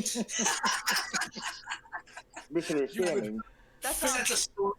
you would That's a think story. after all unfortunate. this time they might forget or, given my stature, overlook that ruling. But alas, it is not the case. So I'm, we'll I'm abandon going you to refrain there. from making a joke about overlooking his stature. That's what he I just think did. he just did. But yes, I will escort you there, and I will give you the lay of the land, as it were. But then I'm afraid you're on your own. Uh, very well. I will appreciate everything you can tell me right now then. Ah, hmm. I'm afraid of all of them. Hmm. Uh, but yes, it will Smart likely man. be my Aunt Jenna holding court. Whether it is Aunt Dorna's tourney or not, as my Uncle Kevin is overseeing things. His wife, the Lady Dorna Swift, is there. She's the daughter of Sir Harris Swift. Uh, but it will be Aunt Jenna running the show. Another one you'll need to impress will be the Lady Darlessa, now of House Marbrand. She is also an aunt of mine, the widow of my Uncle Tyget. Uh, and as such, uh, something of an authority where young Joy is concerned. As alas, Joy's only other family is Brioni, a commoner that I don't think any of us have seen for quite some time. Uh, the Lady Darlessa has in large way taken it upon herself to oversee young Joy and her upbringing. Also, the Lady Darlessa's son, Tyrick, is squiring with cousin Lancel off in King's Landing. That's got her a bit of a notch among the lady folk. Sending anyone to King's Landing is, of course, rather trendy here. Uh, let's see, whom else? Oh, the Lady Sierra Crakehall should be there. She's wed to Sir Damien.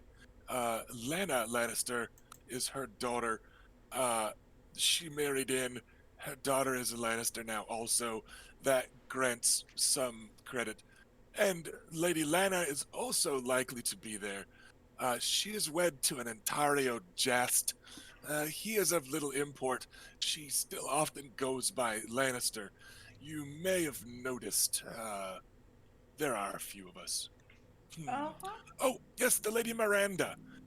She was a Lefford by birth, and is a Lannister now. She married, hmm, Sir Stefford, I believe.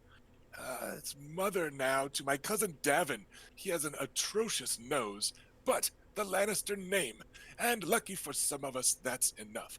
My hideously unattractive brother Jamie, for instance. Lords know that Lannister name has gotten him far. Wow. Uh, Uh, hmm. Seriously ugly, I hear and have seen.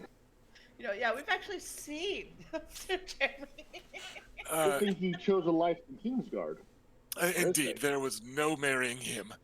Uh, let's see. I believe that will be it. Okay, what was Uh, the first name of the Crackle lady? Shira. Shiera. Got Crakehall it. that is now wed into House Lannister. Right. So yes, the Lady Darlessa Marbrand is the only one that's no longer a Lannister by name, but Sir Tyget was quite a fellow, and that blood tie still links her to Joy rather swiftly, or rather soundly, excuse me. There will likely be some other women from the Westerlands present, but it's the Lannisters by blood and marriage that you'll need to do the most convincing with. All right. So, of these, other than Lady Darlessa, whose children you told me about, so she is like concerned herself the most with Joy's upbringing and Uh, education. she claims the tie the most, let us say. My dear Aunt Dorna has Lancel, Willem, and Martin, and little Janai all keeping her hands filled. The Lady Darlessa has less to worry about, though. Fewer to worry about, let's say, put it that way. Uh, and as such, oversees Joy a bit more. Um. Okay. So, what about the other three? Do they have children? The Lady Shiera's daughter Lana is a woman grown, and she will be there. Uh, So she was the third one on the list. uh, I think so. You mentioned Lena.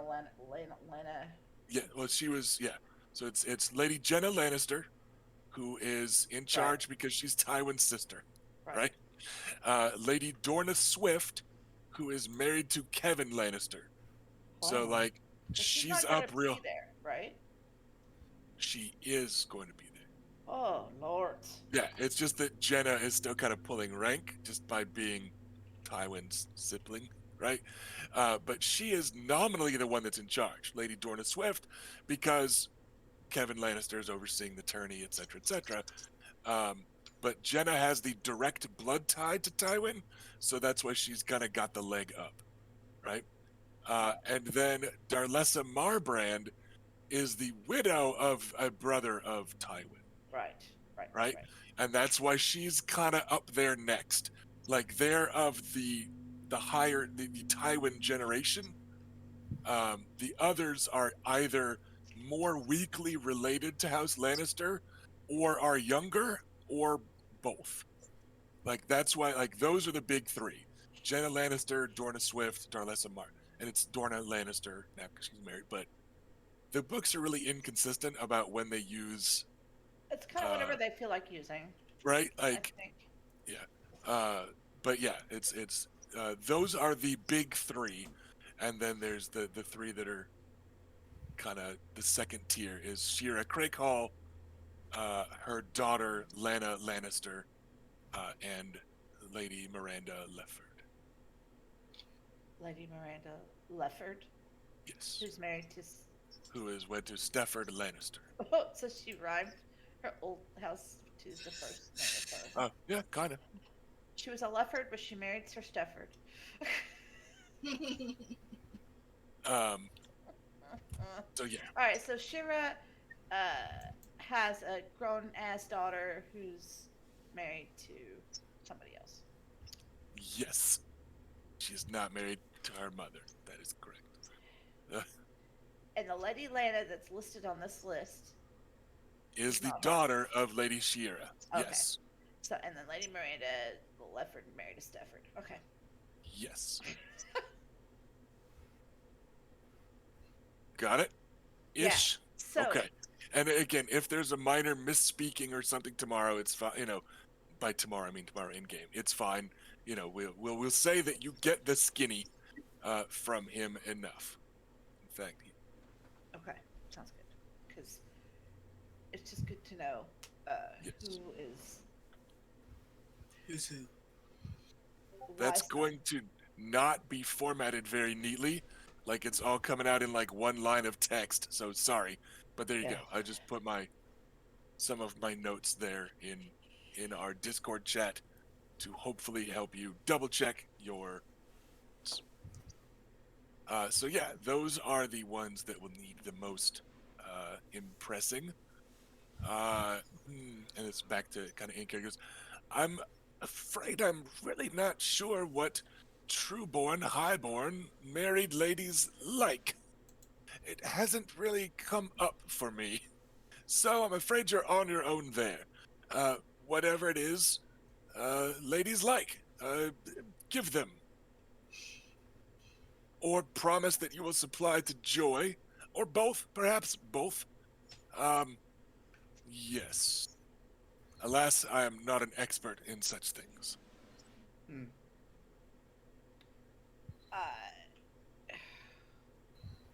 I don't know what ladies such as this would want,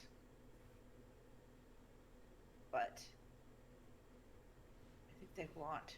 I always kind of thought that like Tyrion like really had a way with the ladies, so he would probably know what they like. But Not the highborn married ladies. okay, that's fair enough. Yeah. He Yeah. was very He was he very was specific. very specific. It's like now, listen. You give them to me poor and horny, and brother, I gotcha. But Yeah, these are all the married ladies. all the married ladies, all the married ladies. ladies. All the married ladies. Oh, this is gonna be fun. Probably not.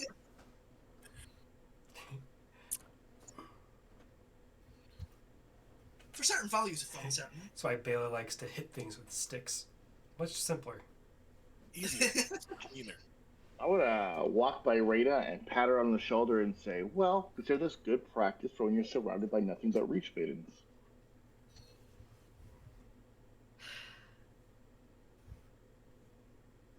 Heavy is the head that wears the crown. Indeed, surrounded by nothing but reach maidens. How awful. Well, Prepare my fainting couch. Indeed. I suspect she'll have different options than you would, though. Shifty look from Adam, who actually has a fainting couch at home. And often faints on it when he thinks about maidens too much.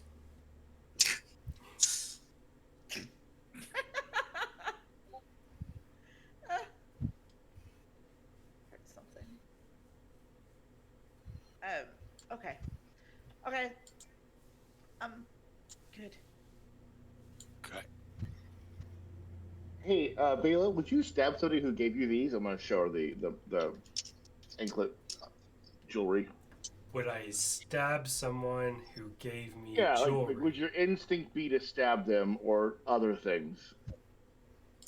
I think I would thank them for the gift, brother. Well, they're not for you. Ah, Yes. damn. Okay. We're getting close to those stabbing feelings at the moment. Okay, but they will be for her, so she won't have those, in theory. Probably not. All right, No, come on, let's check in. Save it for the melee, children.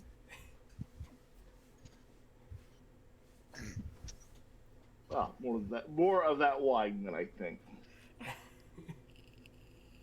That's the most sensible thing you've said all day. And Tyrion will cheerfully pour and share and yeah.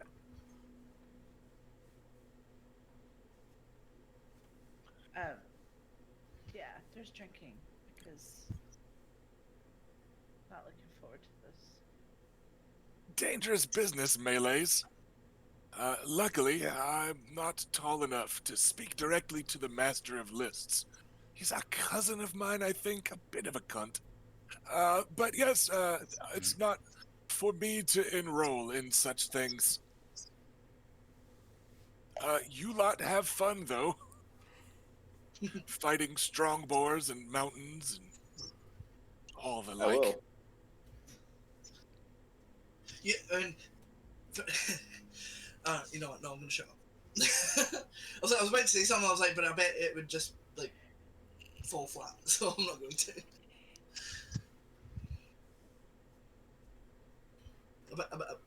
Basically, like, Tyrion could sit on my shoulders and put on a big cloak for a lark to perturb him. We have to do the two people in a trench coat thing. Exactly. Yes. The Into Westeros adult man. Yes, exactly. That's an adult man. Got a business meeting about business. I'm here from the business office to sign up. Yes. There's an emergency at the business factory. The Hardstone too. Is supposed to be a wicked one with a hammer. Most fearful since Roberts, people say. Harwin Plum is his proper name. Have fun with him. Not much for the joust, but supposed to be 7 hells in the melee. Yeah, I'm seeing a theme. I was almost tempted by the melee, but it sounds like I might die if I entered. Some tough competition in the melee, for sure. Definitely. We will see. Scurrilous rumors around Lannisport say that some women enlisted themselves. A believe great that? shaggy beast from the north and some sultry devils from the south. You haven't seen any sultry, devilish Dornish women around, have you, Robert? Or have you, Luke? You would tell me, you promise. We are friends, aren't we, Luke? I think gave you so. wine. Yes. Many have, though, but still, you taught me a little bit of Savas, and still, though, Cornish women, you think they're sultry. I never cared for myself. The shaggy woman, though, that sounds exotic. Not as exotic as you might think.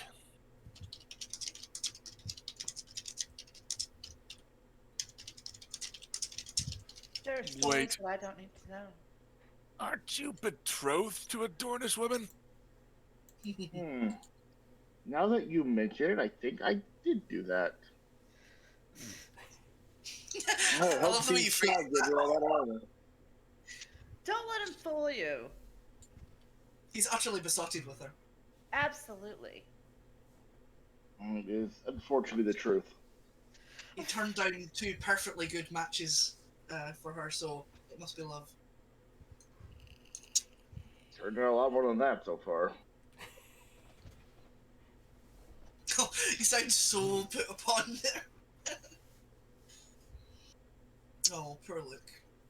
It is, we'll see how it works out, but unfortunately they tell the truth. I am a bit taken with her. Let's raise a cup to knightly virtues and the good luck I needn't worry about them. To virtues and not having to worry about good luck.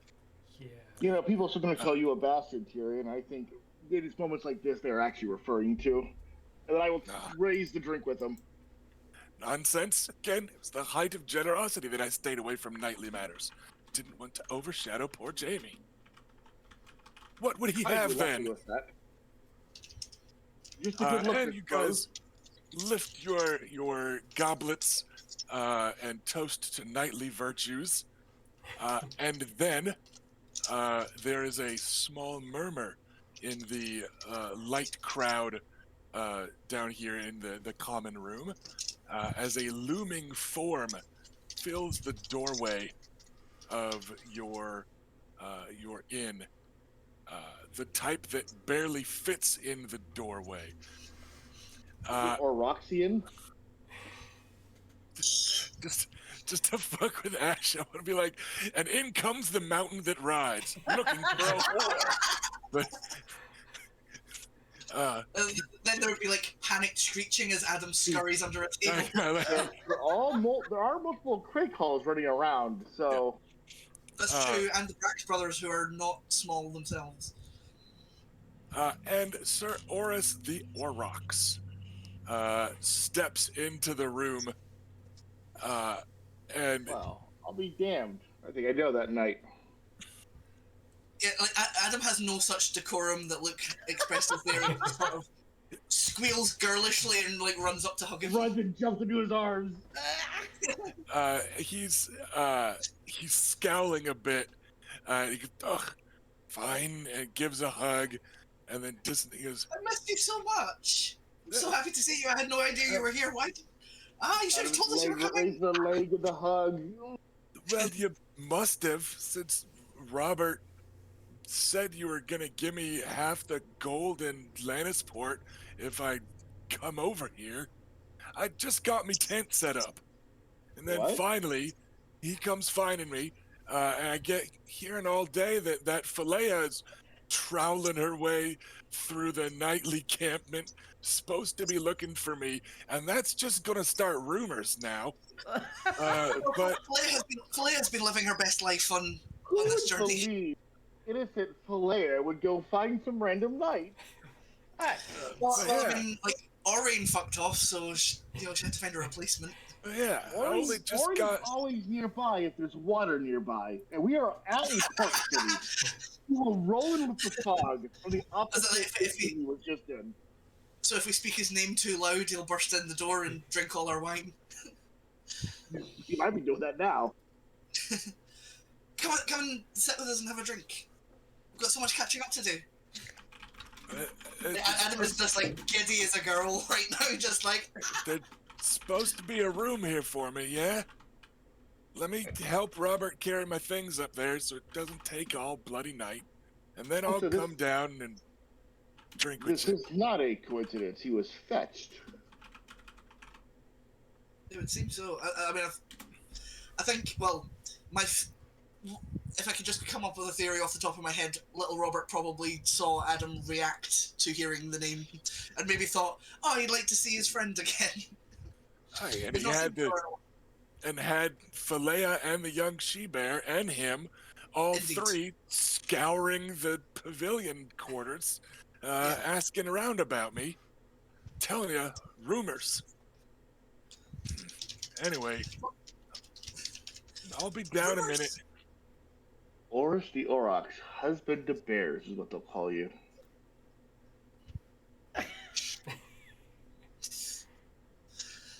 So, I mean, he, an Aurochs and a bear are roughly similar size, depending on what kind of bear. But Well, Yeah. glad to see you again. Wasn't expecting to see you. he makes one trip of it to get all of his stuff up into a room, and then comes down in, it's gonna say better cheer. He's back to his neutral, right? Instead of looking mildly put out. And he flops down into a chair and reaches and claims a tankard of wine. Goes, so, heard you lot went to the Riverlands. Come the long way, huh? yes, we did. Well, to Stonehelm, the house ones. Let me just check out. Stonehelm or Stonehenge? Stonehelm. From Helm is the Helm. house. I get them mixed up. So yeah, we Stonehelm, and then we went up to Harrenhal, and then across to the Twins. And We stopped at Griffin's Roost, didn't we? oh, yes, in Griffin's Roost. Ah. Well, We've been up in a big loop. been at it for a bit then, eh? Yeah, Yeah. I was Probably on my like way a to. month at this point, something like that.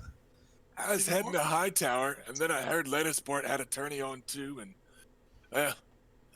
these Westerlanders are always free with the gold, and since I had enough to pony up for the entry, I figured I'd try my luck and head home with proper coin instead of just the continued disdain of fucking Reach Knights.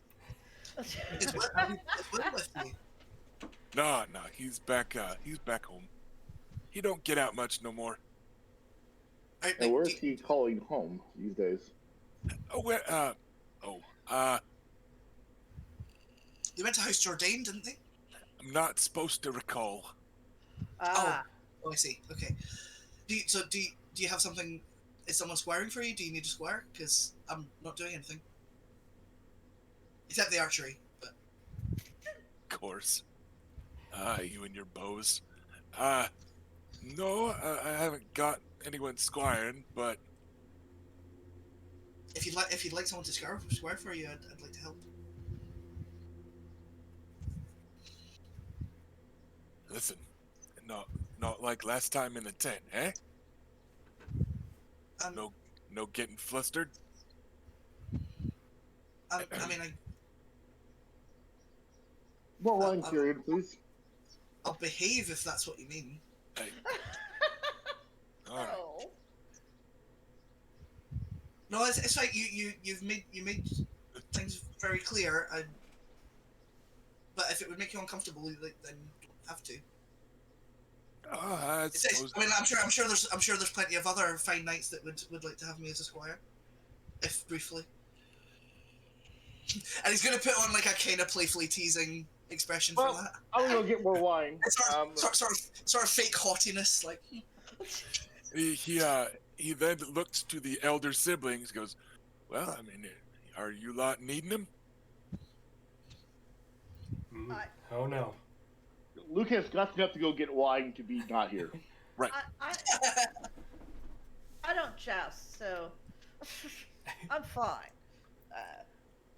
And I think little Robert's going to be helping Lady Alisane. And Bela, I don't know, Bela, do you have a squire? I mean, my siblings do get first refusal. I thought you were arranging a squire for me, Raina. She is not ours yet. Okay, well, this is me trying to refuse Adam's squireship so that he could squire for Oris. So, in any case, I don't have I do not need assistance. So, I believe Adam, you are free to squire as you choose. But I mean, honestly, only if that would be helpful. Like, you don't. I'm just suggesting it. Like, he's instantly just be like, "Oh shit, I'm going to backpedal a bit because I've kind of created a slight discomfort." All right then. Yeah, Argella does miss you sometimes. I think. Make sure you bring her some carrots. That's his rouncy. As if I. So yeah, it's fine. Yeah, I'll see you on the morrow then for that. Anyway, tell us like what you've been up to. Mostly this. Just traveling, beating folks up till money comes out, and taking their money back to give to Willy Will. Keep enough on me in case I gotta ransom back my horse and armor and such, but other than that, mostly living lean. Just saving up the coin, making sure Will's got what he needs. He's worked hard enough for long enough, eh? Let him As I sit as I around a bit. return, I want to hand some more wine out and say, Horace, have you thought about settling down and going to service of a house full time? Sounds boring. This way I get to travel and beat up new people every time. Well, that's very important. There's better money in the joust if you can keep it up. I don't know. I suppose I could, but for now, Will needs me, and 7 hells. For a man down the leg, he still eats a fucking lot. He used to complain about me having a hollow one. Well, he's fucking missing one, and he still puts away the food. No wonder parents grow to hate their fucking children.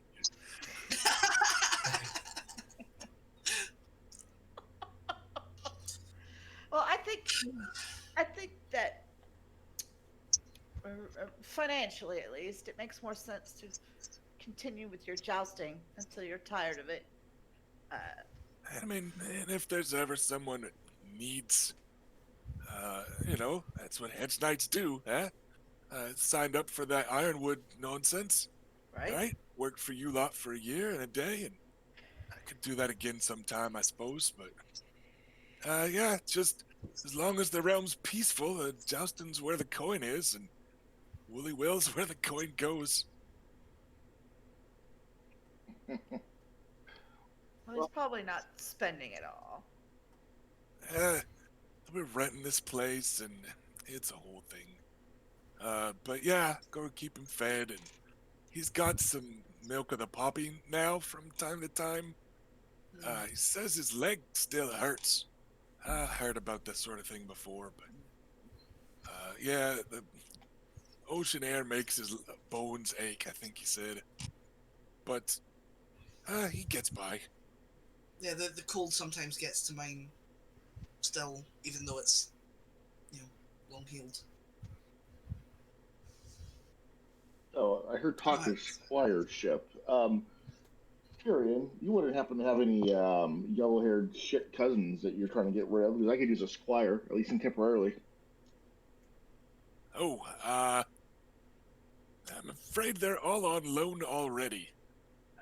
There's a fair number of Lannets and Lantels and Lannies and Lannisters.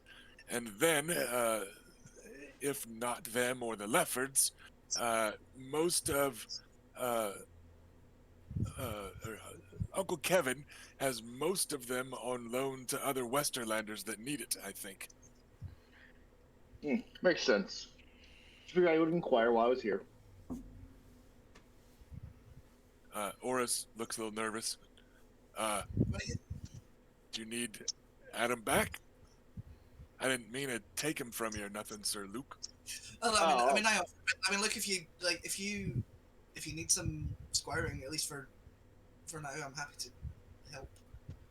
I mean, Well, how about I'm, yours? I'm trying to not offer myself out to both of you because I'm not confident I could do both at the same time. But I mean, I would try if My need for a squire is a more long-term issue, Sir Oris. Feel free to use Adam. Yeah, I might not look like much, but I get the job done. Plus, he's I terribly eyeball strong. him in his fancy dress. Well, I mean, like meaning like he's not like brawny, in terms of. He didn't mean in terms of like how he dresses. Oh, okay. Well, most of the squires that I've met are not especially I can't think of the word. I just went blank, but Muscular, buff. Well, not at ripped, first. jacked, Right. pumped. Right. Oris is quite frankly the largest squire I've ever I'll inquire with grandfather when we get back to Wyvern's Rest, or possibly Lady Velena's family might have someone who could take on. You might find someone in Highgarden. They practically grow squires in the gardens down there. I'd be Yeah. surprised if you didn't trip on one. I do need one who won't burn to death in the Dornish heat. Now, I don't know why I was asking about Lannisters if that was the case.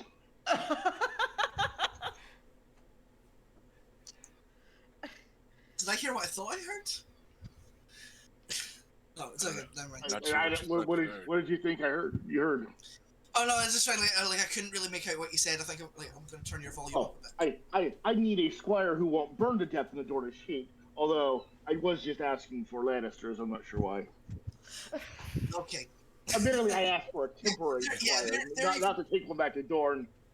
Yeah, they're even more northerly than the Reachmen, so. This is me prodding gently at Tyrion as we've been doing. You know, I think on it. House Nymaryen has been rather busy of late. Something about the blood royal made it even this far north to those of us that listen to such things.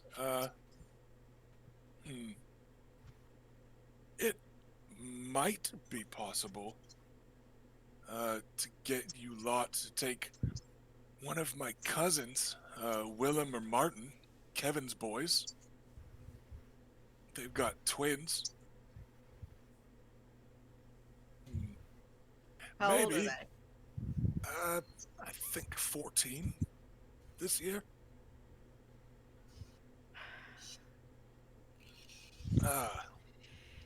They may not be entirely out of reach. Perhaps something for you to discuss on the morrow, Lady Rhaena, if you were to be asking Aunt Dorna for one of her children, she mightn't feel so left out of the conversation. And it could make Joy feel like a bit more of an afterthought than she is.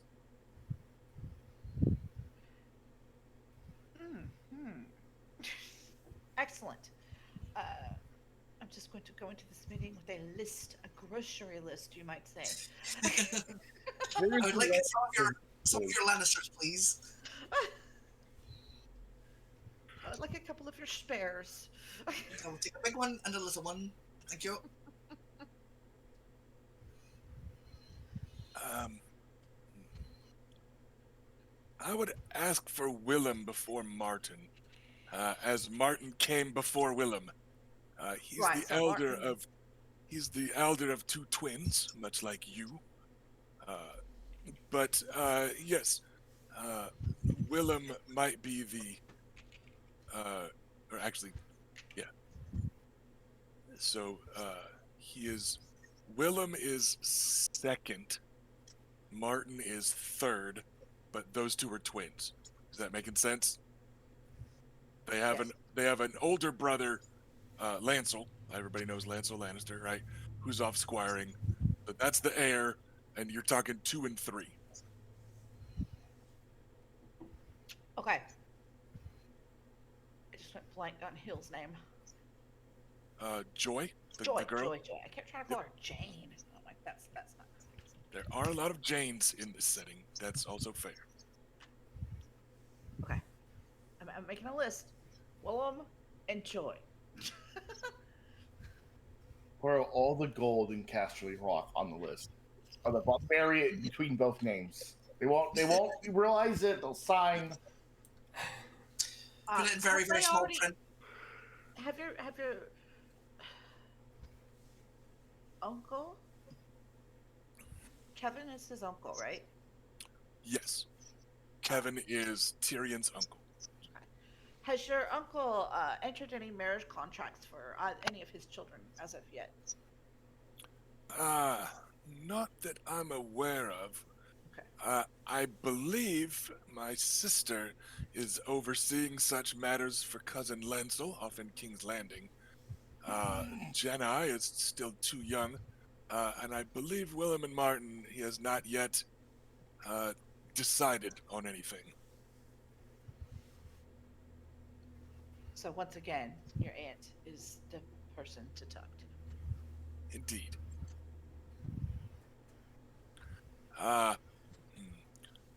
And my father.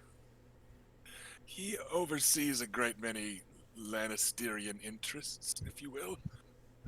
Just be aware that any potential matches for that sort of thing would likely also need to go through Casterly Rock. Don't worry, I shan't put in a good word for you. Right. I don't even know you.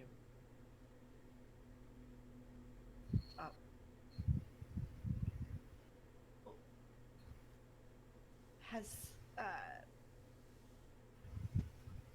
okay, sorry. I assume that every decision about disposition of children has to go through Tywin eventually to get authorized. Most of them, yeah. Like, all of them worth worrying about.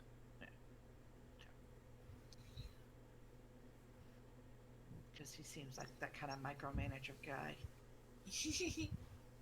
And forgive me, but the Lannisters don't really have any allies in Dorne.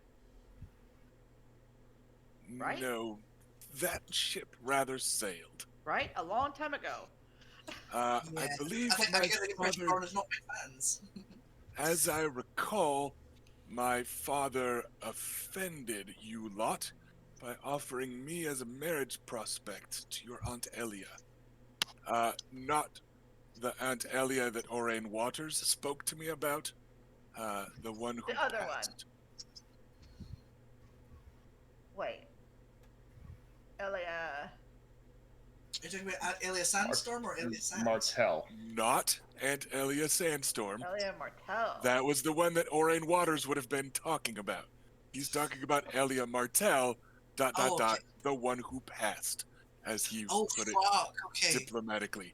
Out of character, quick history note, back in the day, the Martells were trying to get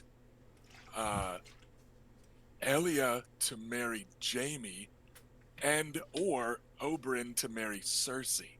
Talk about some venomous fucking children.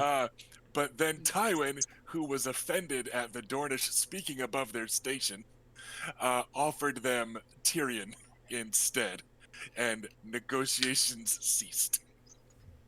And she ended up, instead of marrying Tyrion, she married Rhaegar, and then some history books happened, and who knows? Who Yeah. knows what happened after that? Yeah.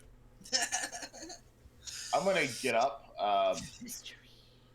as the conversation has turned a bit sour, but I will kind of nod to Tyrion and just let him know, like, he's cool, and then I'm gonna leave. We like you, bro. We don't care what Grandpa thinks. Well, it's more like, oh, those guys suck. You're cool. I'm out of here. This sucks. Is Luke off to find a better party or something? Nah, he's gonna go to bed. He's like, why is he gonna drink alone? Go to bed. I think, something to remember also is that Martells are, I don't know, man. They're like really proud, They're more. They're proud, like the Targaryen levels of proud. They're. You know what sucks about the situation for Tyrion? Like, Tywin offering Tyrion was 100% an insult. Yeah. Like, they took it the right Tyrion way, and knows it just sucks that Tyrion's aware of that. Yep. Like Tyrion would be happier if he was stupid, right? Like Tyrion would be a lot happier if he was dumb. But as it is, he knows. Yeah. Like, even if the Martells thought Tyrion was cool or whatever, which was probably not the case, they still knew that was intended as an insult. And he's aware of that. So yeah, so it sucks. So Luke's gonna leave. Plus, I have to imagine Oberyn's probably repeated some version of this story a few times to Luke.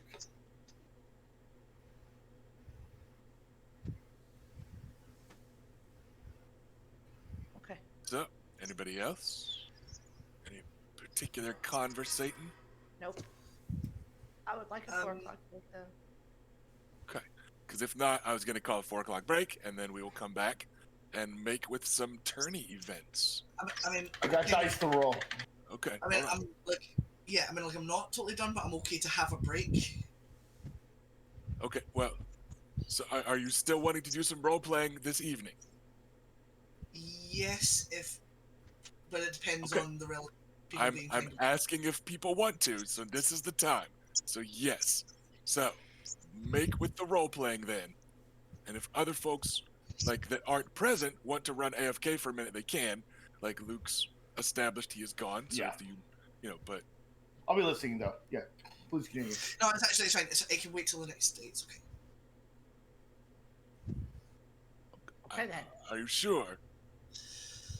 Because this is I specifically just asked if anybody wanted to still roleplay tonight. Yeah, do it, man. And then you said yes, and now you're saying no. Because I feel on the spot. Okay, so is Lynn going to roll in at any point? No. You have not seen him during the day. And yeah, out of character, as long as Oris is sitting there, you will not see Lynn again. Because Lynn doesn't want to make you unhappy by having to kill Oris and or Luke and or your sisters. So he's pretty much going to stay away. Except in private sometimes. Yeah, but he might sneak into your bedchamber tonight or whatever, right? But yeah, he's not going to come swaggering in, smirking it up at Yeah, no, that's fine. Just want to check these things. You know what? That's actually a huge deal. That's actually really fucking thoughtful of him. Yeah. No, that is a huge deal for him to even be willing to do that, much less actually doing it. Given the MO we've seen before is that he rocks in and antagonizes people and then leaves. So not doing that is, yeah, you're absolutely right. I am surprised, but I am not unhappy about it.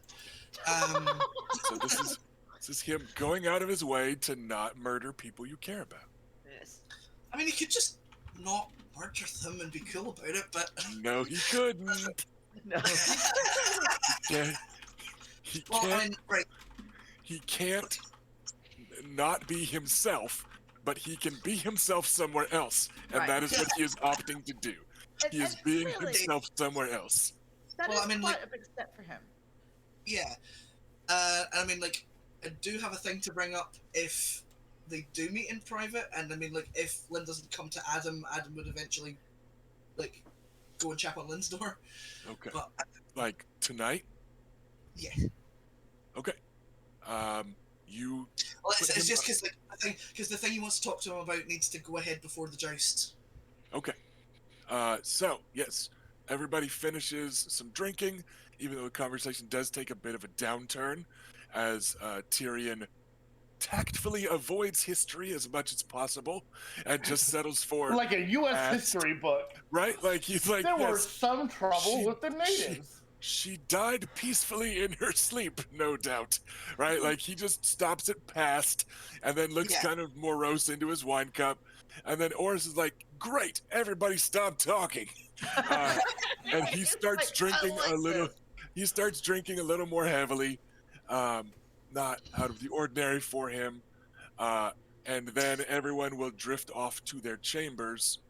And then let's say after about an hour of tossing and turning sweatily, How despite dare you? despite the cool air coming in from the ocean, for some reason your Dornish blood burns in your veins with Lynn Corbre's room down the hall and Oris's room down the hall.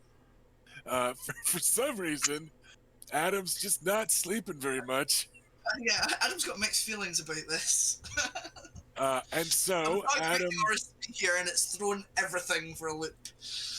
yeah, that's so weird how that happened. It's weird. Yeah, The timing's just so strange. Why you're a wasn't- mean Oh. Mr. Grinch. Okay, I'll go back to less Oris. I don't want to make you uncomfortable. I mean, it's fine. It's just it's, You know, let's just have less Oris and Lynn. oh come on, don't be cruel to me.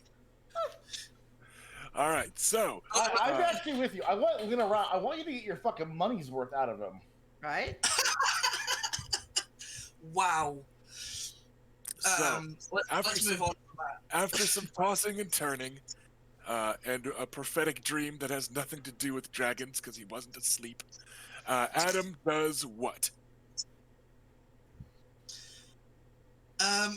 Yeah, I guess it's like he's gotten to like right. I cannot sleep because I've got all this stuff on my mind. I need distraction, and he's going to like put on an appropriate amount of clothes for walking about in a public area. I think Okay. we should cut away and focus on what Filet is doing right now. And yeah, go down the hall and knock on Lynn's door and take his he's not going to be like fully dressed or anything. He'll put on like a shirt and Right. breeches, shoes. Appropriate nighttime attire in Yeah, this so- setting. Sure. Yes. The door opens after a few moments, and you see Lady Forlorn propped casually up on his shoulder, like ready for a downward swing, depending on who's there, and an otherwise fully nude Lynn Corbray. Holy shit. Okay. Oh, it was just you. Good. And then he just turns around and heads back to bed. Yeah. So I was, I guess, gonna like take that as a come in and like close the door. All right. And he puts Lady Forlorn propped up on the wall within arm's reach, sprawls out on the bed, and he will not be initiating a conversation. So if they're talking, it's going to have to come from Adam. Talking is not what he's. Yeah. Yeah, that can definitely wait. Like Adam's happy to just be distracted, at least for a bit. Okay, you said this had to happen before the joust. All right. So is he going to be kicked out immediately after or something? Maybe not right after. So we will do a fade to black, and then putting some clothes back on, and Lynn, who has not left the bed, is still laying there. Adam does what? So, Adam like gets out the trinket that he had made with the ribbons in his collars and kind of is get at first kind of like holding it quite close to his chest and like I this is a little embarrassing, but I wanted to ask if you would accept this favor to bring you luck in the joust and the melee if you're in it.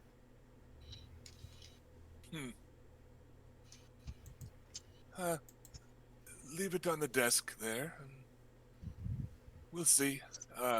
Another stack of coin would be quite favorable also, but I don't think you had that hidden on you anywhere.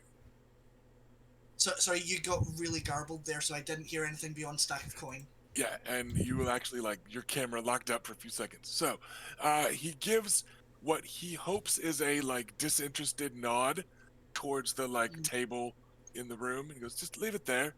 A stack of coin would show some favor also, but I don't think you had that hidden on you anywhere. I didn't think to bring that with me. I was not aware that that was desired. But, well... Nothing brings luck like gold. Ask anyone in this misbegotten town. But Well, I suppose there's a little gold on it, but it's not really for spending. But I suppose we could spend plenty of gold if I bet on you and you win. You should. We could go do something fun together with lots of gold. The fun things I like to do don't cost much with you. Do you think less of me for that? Not at all.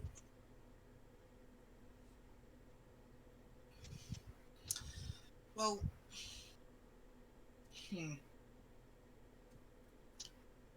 this is difficult. The things that motivate me don't motivate you. It's interesting. He gives a disinterested cat-like shrug. Cats don't shrug, but you know that that's what he's going for. Yeah. Well... If they did, they'd do this. Yeah. Yeah. If you decide that you don't want it, by all means, slip it back under my door or something. An invitation to return to your chamber, then. Noted. I do hope I don't cross paths with any bulls in the hallway. I mean, if you do, then he's not going to know any different. Unless something has gone on while... unless something has gone on in the intervening time, I don't believe you two have any particular quarrel. No more than with any other knight that's starting to gain a reputation, I suppose. But I suspect there might be extra quarrel were he to walk in this moment, let's say. Well, I mean, that's definitely not going to happen. Well, then, he's even less likely to go looking for you than he is looking for me. Well then, suppose we needn't worry about it. Thank you for the ribbons. See you tomorrow. Not to see you first. Sorry, no, he's not going to say anything that awkward. Yes, good night. Romance. I'm not sure I'd call it that, but like Adam will go back to his room and eventually sleep. All right. And with that second fade to black, we will go ahead and take our 4 o'clock break. So what are you cracking up?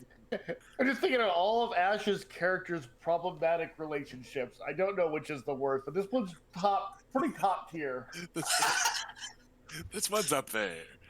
So, all right, let's go ahead and take our break, and we will be back shortly to kick off the actual challenges and events Yeah. and stuff like that of this tourney in Lannisport. We'll see you soon, everybody.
All right, everybody, we are back.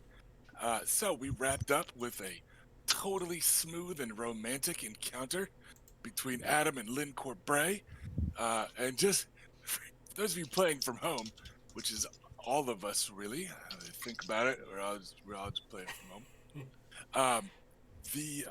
I have been tracking House Nymaryen like reputation stuff with a lot of factions, and just so you guys know, Lynn Corbray has his own tracker because there's a couple points in this game where I've got certain regions that can do certain things, uh, like in a video game, right? Or, but yeah, I've got a specific tracker going for Lynn Corbray, a Corbraydar, if you will, that is keeping track of all the kindness and generosity. So even if he isn't returning it, because he is too cool to do that, I do want to especially let Ash know, but viewers that are invested in poor Adam and his wee little heart, that Some people are. yeah, it is not all entirely unnoticed or wasted effort type of stuff. I'm gonna make him fall in love with me. Also, also a quick note, because Ash put in our Discord chat, he's like, I look for Oris. I really, Oh my god. really wanted to just go, did you check your butthole? Beat up butthole. Oh, that song. Looking for the Aurochs? Go check down by your cocks. Up your butthole. Beat up butthole. Oh my god. So, Well, we now need a parody version. but That's such a catchy song. I restrained myself. So he just And- sang it to me in the hallway instead. Well, and Oh then dear. and then back here, but not at a point that it was interrupting the game, delaying the game as we come back from our commercial break, He's but sharing. not interrupting. So everybody that doesn't get that, check out a guy named Tom Cardy. He has a song called "Have You Checked Your Butthole" that is catchier than a song called "Have You Checked Your Butthole" deserves to be, because it Yeah, is straight banging. Yeah, it's So. a genuinely catchy song and very Yeah. funny.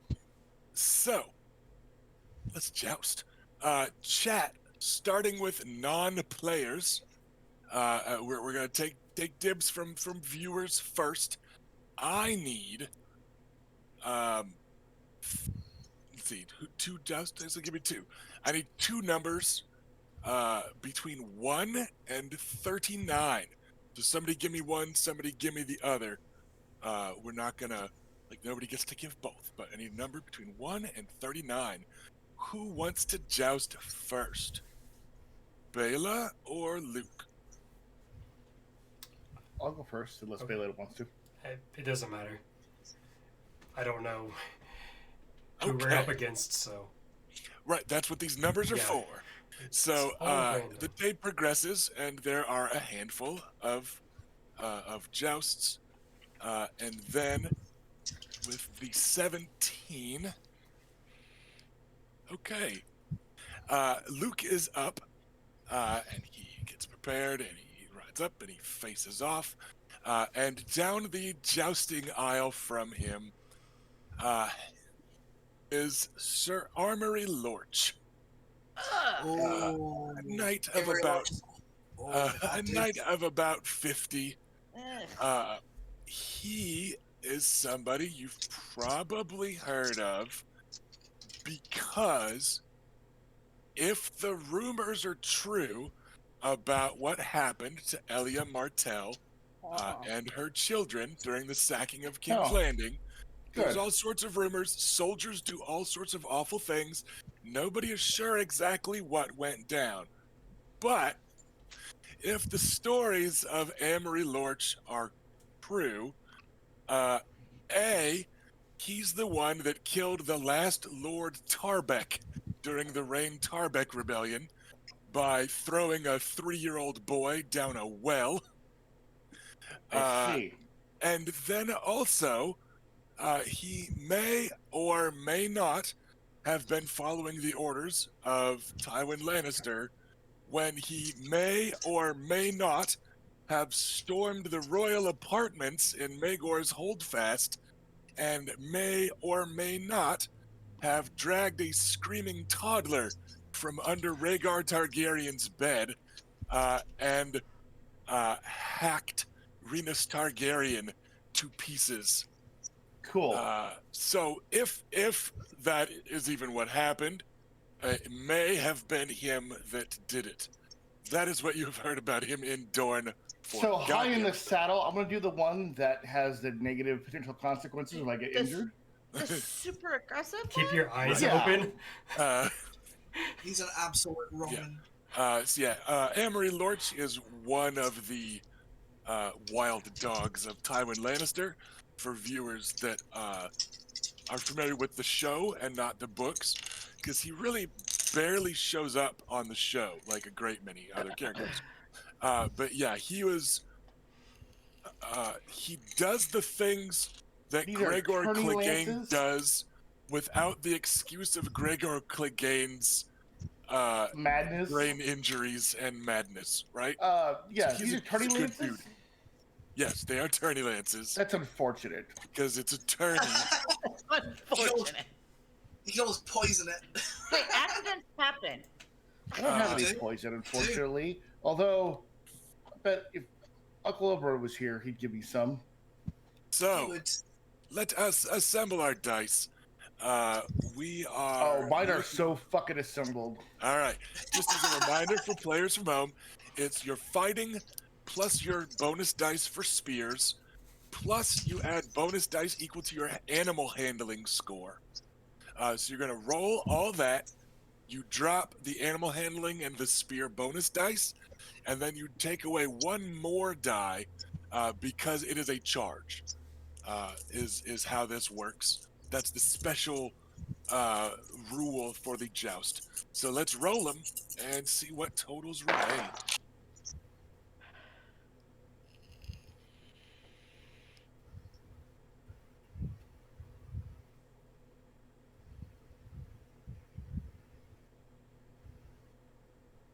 Okay, I'd like to spend a destiny point to keep an extra dice. Okay. What you got? I have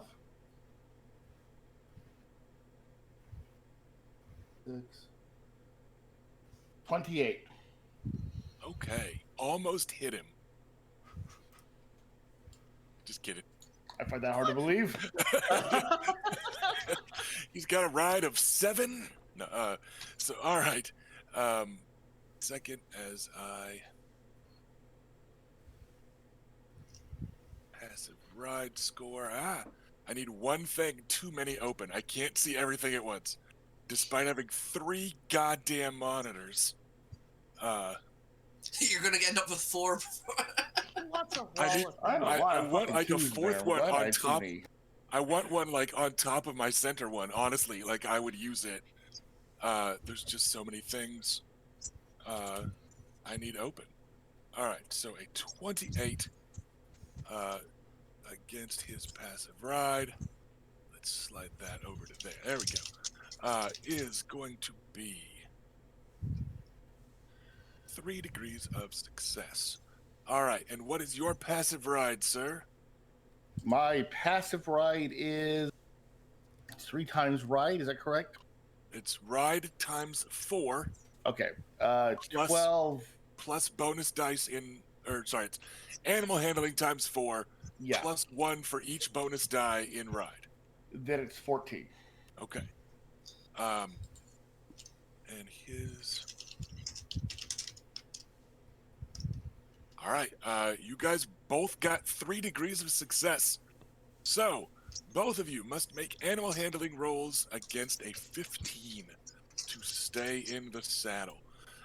For the record, this is, again, a fairly traditional joust where matters are not going to be settled afoot. Goddamn. If it's a, yeah. Okay. So looking for a 15. All right, I don't have a 15. All right. How much think are you I'd like- feeling? I have a, let's see, well, I only get 3 dice here. So I have a 10, but I'd like to use my bloody lucky and reroll this test.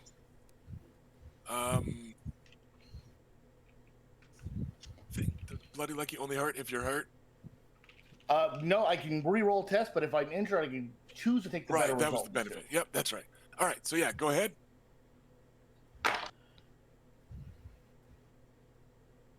All right, there's a little bit better. Still too many ones for my liking. Let's see, I got a 13. Even if I keep the other dice, I'm only gonna have a 14. Although As- no, it is gonna be 1 higher if I keep the dice because of the horse, because it was Castleford. So if I spend another destiny point to keep a dice, I have exactly a 15. Okay. You are able to only just keep in the saddle because you have an excellent horse and you have spent so much time with it. You are able to barely brace against it and maintain your place in the saddle. He does not.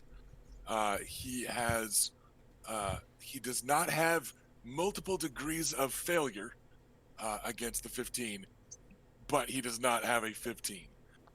So you slam your lance point against the manticore on his shield, and it sends him reeling for about 2 gallops, and then off he falls, tumbling off of his horse and landing in the churned grass and mud.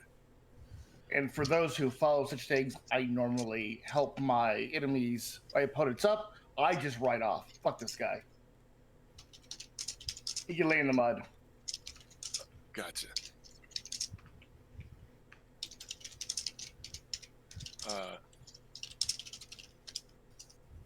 That was noted. So yeah, just to answer the stuff in chat real quick. Emery Lorch was briefly in the show. He is the one that runs across Yoren when Yoren is escorting Arya and Gendry and all the rest north to the wall. Emery Lorch is the Lannister knight that kills Yoren in that attack and scatters the kids bound to the wall and gets them captured and stuff.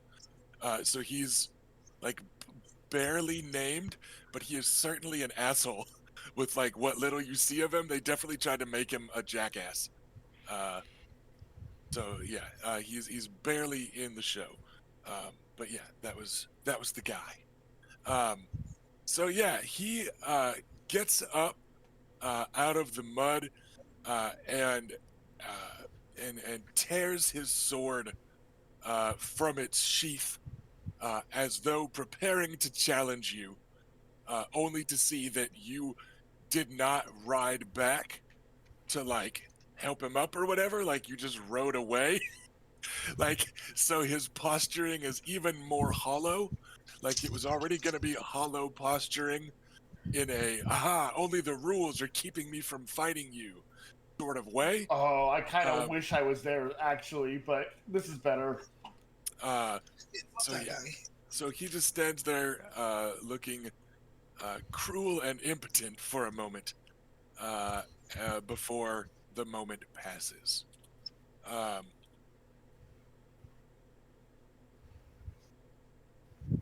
So, round 1. So, by going to the camp, I am clearly worked up. So Luke gets a win. Keep track of your total wins, and I will dole out some coin at the end for ransom and stuff. So, yes, well done against Emery Lorch. We had a 17, and Bela, you are up after a few jousts. Okay. Can I just say I've never been more proud of my brother. Yeah, same. Like, you both are welcome to greet me with wine when I come back. Nothing but the best for you. And this is, I mean, I'm assuming, that everyone's kind of watching the joust and stuff. So Yeah. you guys aren't having to go all the way back to your, Yeah. your inn and stuff. Yeah, I do wanted to clear that when Lucas said he's more emotionally invested in this than like any other fucking joust he's been in. Right? Yeah, when Adam's not like directly squiring, he's definitely watching.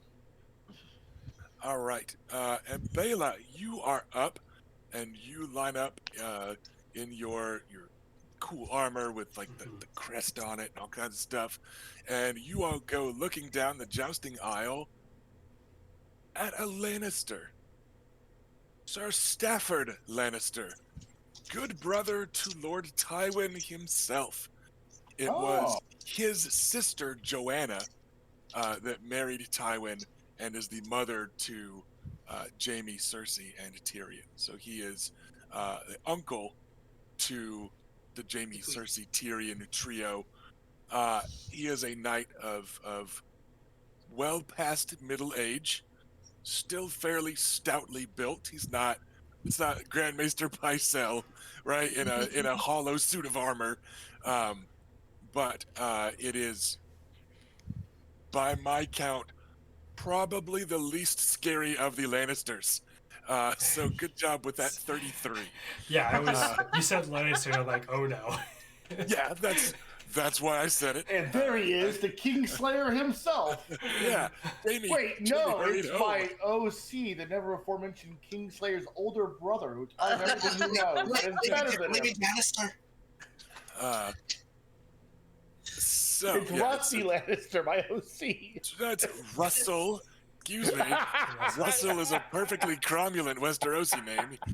The bastard. It is pretty cromulent. The bastard son of Tywin Lannister and Lyanna Stark. In a passionate That's a moment. good point. I This forgot that a self-insert would have to Yes, have more.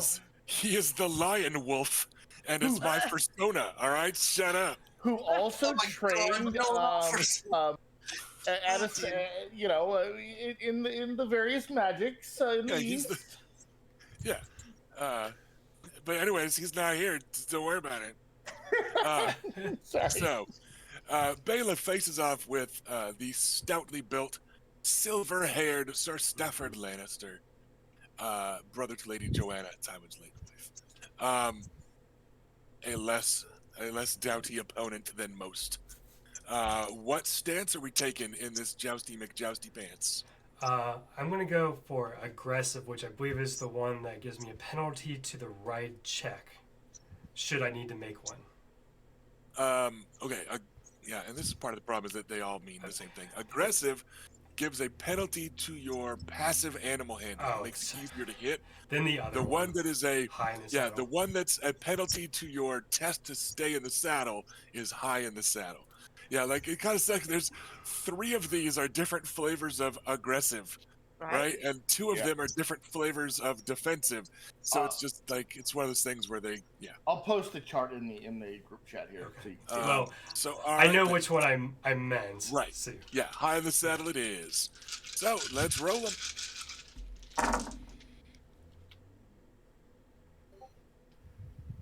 And what is your passive ride? My passive ride is 17. Okay. Which is fairly And healthy. Luke, what was yours again? Passive ride? Yeah. It was 14, you said. it is 14, yeah. 14. Okay.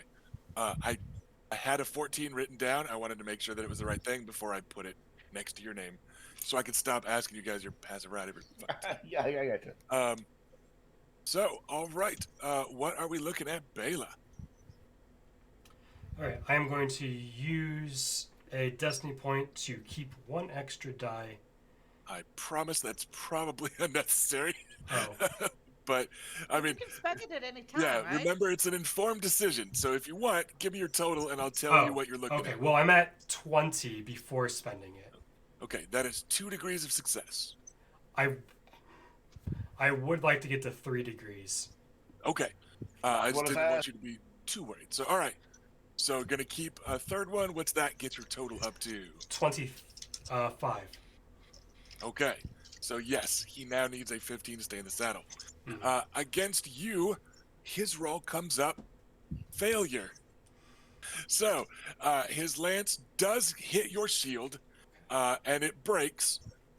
But but you okay though? I'm okay. Okay. And he rolls not a 15, and goes tumbling from the saddle. So done and done. Another one bites the dust. So pretty early in the And joust, but I will be gracious in the victory and help him up after the fight. After the joust. and he doesn't seem to be a bad sort.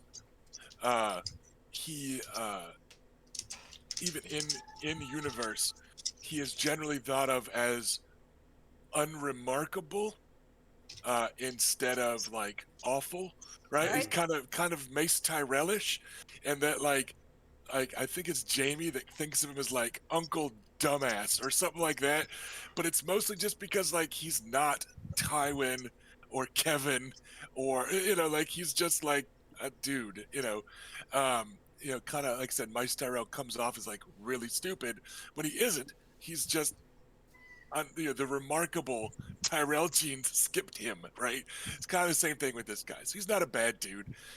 He gets up and he's a little red in the face, and he just slaps his gauntlet on his thigh and says, "Oh, 7 hells! I never thought I'd lose to a woman in a joust, but suppose if I had to, I could do worse than it being the sand spear. Just, ugh, women in jousts. What? Not what next?" And he just seems kind of baffled by the whole thing, rather than like infuriated. So, a handy victory. And yeah, losing graciously is definitely a good sign. And it's not the most gracious loss. He's still kind of boomering it up a little bit. With women in tourneys, what but he's not Marin Tranting it, right? He's Get not. the program, guys. Yeah. Yeah. The center of weight's all off. It's not fair. So, it's like I don't want to hit her right in the tit. That's most ungallant. So There's a gallant gentleman like me. I would not have a chance. yeah. So all right. As the crowd is applauding that with kind of mixed enthusiasm, as is often the case in the first round of tourneys featuring Bela. They're kind of like, it was also a Lannister that she just beat, though, you guys. I agree 100%. Like, are they gonna send us to the gold mines if we cheer real loud? But you get some applause. The Strongboar, meanwhile, isn't fucking afraid, so he's whooping and hollering. It's Luke and the Strongboard, like high-fiving, cheering. Oris is clapping his giant thunderous hands together, and We've got our name painted on our chest, but there's only like 2 of us or 3 of us. It's not the full so name. you guys are just like, bah! Bay! We're gonna cut the camera drone from the confusedly enthusiastic crowd to the ladies' pavilion, which has a view of sorts. It's kind of it's next to like the nose stands, the kind of bleachers that are up. You guys are off to one side of it. The Lannister pavilion with Sir Kevin and Tyrion is actually sitting up there also. Though Tyrion beat a hasty retreat after escorting you to the women's table, or the women's pavilion. But you guys can theoretically see, but you're probably the only one paying much attention. Like the rest of them are busy looking at each other and gossiping and comparing hairstyles and cuts of dress and talking about, like so-and-so lady in waiting that just served on them, and just gossipy rich lady stuff is what they are up to. But yes, you are here with Jenna Lannister, Dorna Swift, Darlessa Marbrand, Shira Crakehall, Lana Lannister, and Miranda Lefford from Tyrion's list. You may note that that's 6. Uh, Even with Jenna counting as 2 and Dorna Swift counting as 2, for instance, you potentially are looking at a tie. So you also have in the room the Lady Cybele Spicer, who is the Lady of House Westerling. Hang on. Okay. And this is be a little gossip that, just everybody. Cybele Spicer. Spicer. So, in fact, roll breeding for me. I got some of that. Yeah. I just used Lynn Corbre's passive breeding score last night, so we didn't clutter up the romance with any die rolls, Adam. Oh, jeez. And this is a different type of breeding.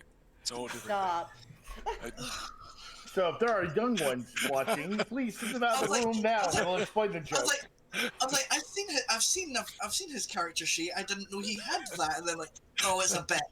Of Yeah, course. this is the he used athletics breeding. This is a whole different skill. 17. I get a destiny point in real life every time I make Erica or Ash cover their face. But if they both do it at once, I also get 10 XP. So Nice. you guys just have to bear with me. Oh wow. A 17 is enough to get you like the whole story here. So Cybele Spicer is a woman of mid-30, let's say, maybe late 30s. She's the Lady of House Westerling, which is a reasonable house here in the Westerlands. They're in the northwestern Westerlands, sworn directly to House Lannister. Nothing remarkable about them. I do like their words. I took note of their words. Honor, not honors. I think that's pretty cool. Like, they're more concerned with doing the right Ooh. thing than getting That is glory. I always nice. thought those were pretty good I words. like that. Yeah. That's very good. But they have taken a little bit of a hit to their honor of late, partially due to this marriage to Cybele Spicer. That family name comes from her grandmother, who was known as Maggie the Frog. You might remember a creepy old lady giving Cersei a fortune teller type of thing, right? That creepy ass prophecy. Yeah. That comes from Maggie the Frog, who was an associate woman that was of indeterminable age by the time Cersei came around. And yeah, she was an associate woman that came to Lannisport. Her husband was a trader in associate spices, and Tytos Lannister ennobled them and founded House Spicer. So she, Cybele Spicer, is like first generation born into nobility, right? Like her people are associate traders, right? That's the vibe in the room. I just mentioned Maggie the Frog because I thought it was a neat tie-in to people that know Cersei's backstory. But yeah, she is of associate stock, and it was seen a bit to have married above her station, because House Spicer is still kind of barely a house in high society in the Westerlands. Oh, that boo bear. But she is a good-looking woman. She's a little more dusky-hued than these purely Andal-blooded, porcelain-skinned, blonde-haired, Lannister women. uh, probably of an age to be described as handsome instead of beautiful, right? Like, gotten uh, a little more maternal and dignified and all that. So she is a little step away from those like top tier ladies. Is the lady of House Westerling of the Crag. But sitting with her is her daughter, Jane Westerling. I know who that is. Yeah. Who is a very pretty lady with chestnut hair and soft brown eyes. You guess her to be 16 or 17. And one of the uh, recruited for the day serving girls, uh, along with young Joy Hill, that you saw early on. And then the lady Jenna said, "Go see if Uncle Kevin needs anything." So she sent Joy away while Joy is being discussed. Uh, but Elena Westerling, the Lady Cybel's younger daughter, is one of the girls kind of attending you lot and, uh, that sort of thing. So there's a small Westerling contingent that's clearly not quite at the cool kids' table, but she is the Lady of House Westerling, so she is still of higher status than the unnamed faceless cousins and younger sisters and nieces and stuff that are milling around in the background. Is that making sense? Yes. Okay. Um, Yes.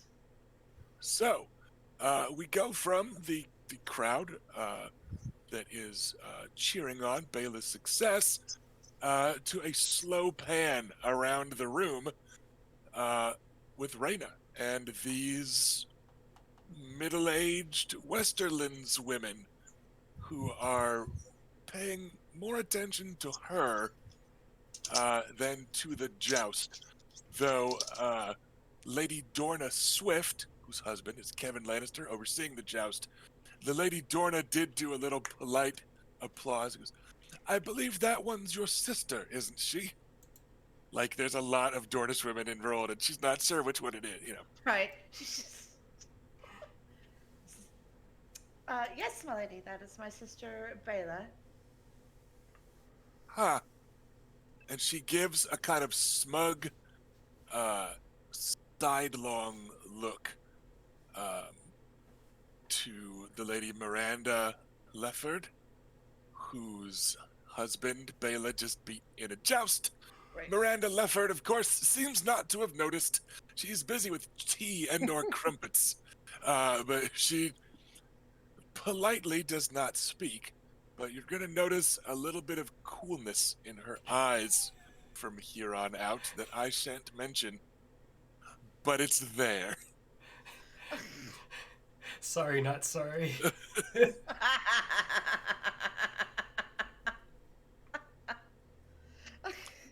Uh, Uh, so yeah, your sister, I believe, well struck.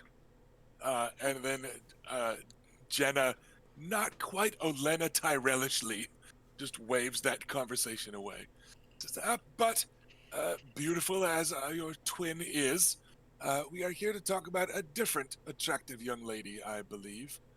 I think we've had enough small talk, Reyna. I know you Dornish like to get to the point. So, let's hear it. And she kind of gestures, and all the ladies like put their tea down and turn and give you their attention. Like court is in session. The small talk for this first 10 or 12 jousts is over. They understand that there's a conversation now, right? That's where you're at. Right, if you want to make an impression, take your weighted clothes off now and let them fall to the ground. no. I will. I will ask you a question, Rusty. And all this information I received from No problem. Tyrion uh, about these ladies Uh-huh.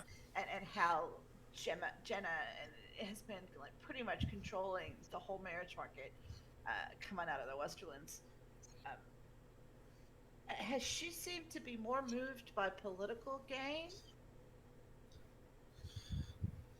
financial gain, It's or some mysterious other thing? probably other thing. It's not many Westerlanders are going to squabble over coin, right? Like they know that they've got a plus 20 wealth and you don't. So like they're not often going to be asking for money. It's a little gauche, right? And even Well, no, I'm talking about just like when I was making my case here. right, I'm trying to figure like which part am I should I lean on. So there will be some testing the waters to see what catches their imagination more. right. Tyrion is of no help. Yeah. He's just like, nope, I haven't the faintest. I know that my Aunt Jenna used to like it when I called her my sister Jenna, but it's been some time since then. Uh, hmm, nope, haven't the foggiest. Right. Um, yeah, So uh, when we attended the wedding of the twins, and I met young Joy, uh, I was struck by her. By her, she's she seems to have a great future ahead of her, and I would like to help her shape that. not many hills have greatness laid out before them, but then not many hills are spawned by my brothers. So it's true that young Joy likely has prospects uh, that most bastard girls don't. Uh, what is it she might expect in Dorne besides the heat and being surrounded by Dornishmen? She might expect to learn not just courtly skills that will help her to navigate waters such as these, but also those to direct a house or a holding without need of the oversight of an elderly rich man. Hmm.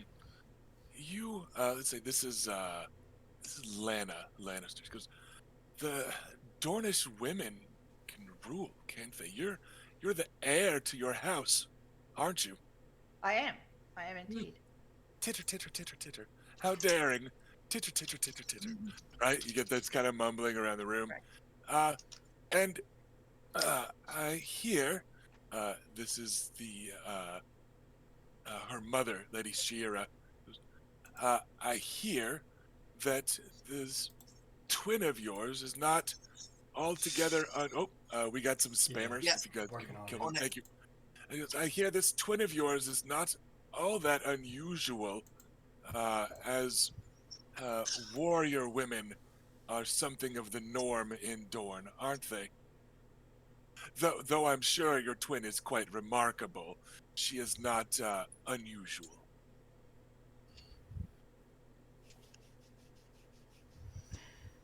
It is not outside of the normal range, no, for a woman to be as martially strong as Balin. And did do you go to war as well, or I did. only your younger? Oh, hmm. Scandalous. Titter, titter, I, titter. I rode I rode and led a cavalry unit against the Vulture King. Um, for a moment, standing in the background, ready with like a thing of tea or a thing of like sugar for the tea, is Gwyneth Ironwood, uh, who looks a bit sad for a tick, Right. but appreciative that you did not continue the sentence. You suspect, so a little grateful around the eyes, let's say. But It's yeah, all she about the is. Vulture King, not the Uh, rest. but yeah, she is here and attending you, as part of this. Um, but the women kind of wow. Uh, and You know what?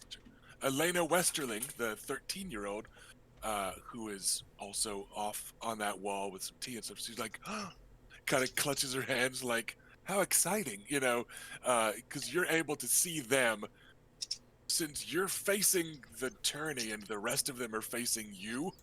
Like, you see the serving girls and they don't.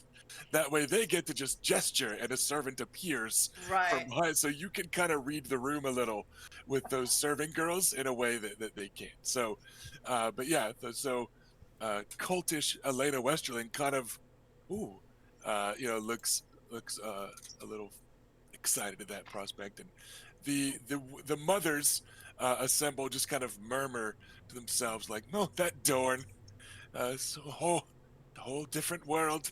Well, ladies, my sister and I were especially privileged to be provided the education of not only martial matters and how to fight, but also how to negotiate and how to be a lady.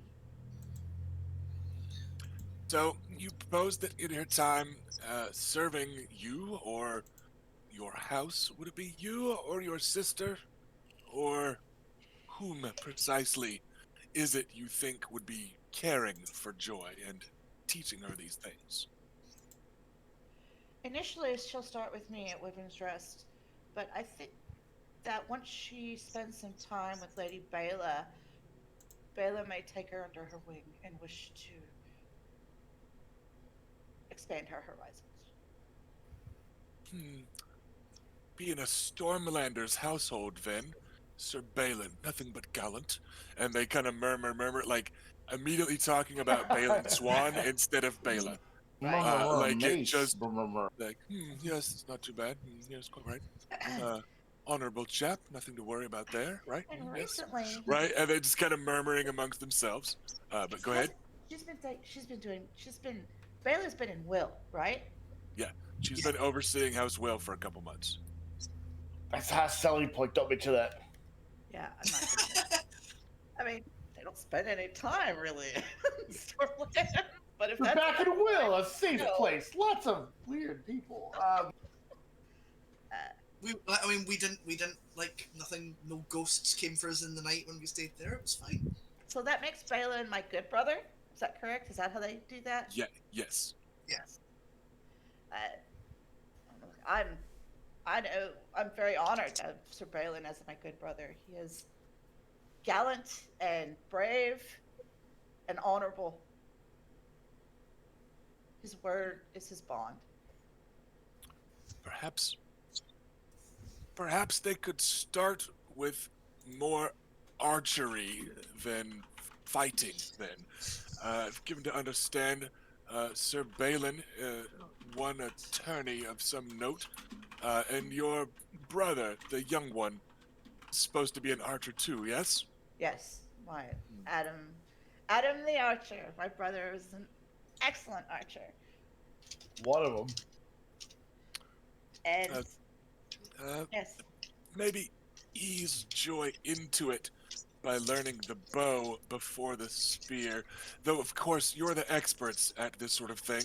We simply wouldn't want the dear girl to be hurt, especially not her, if you will, her face.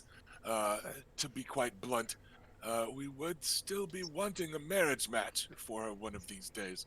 Unless you had some designs on that also.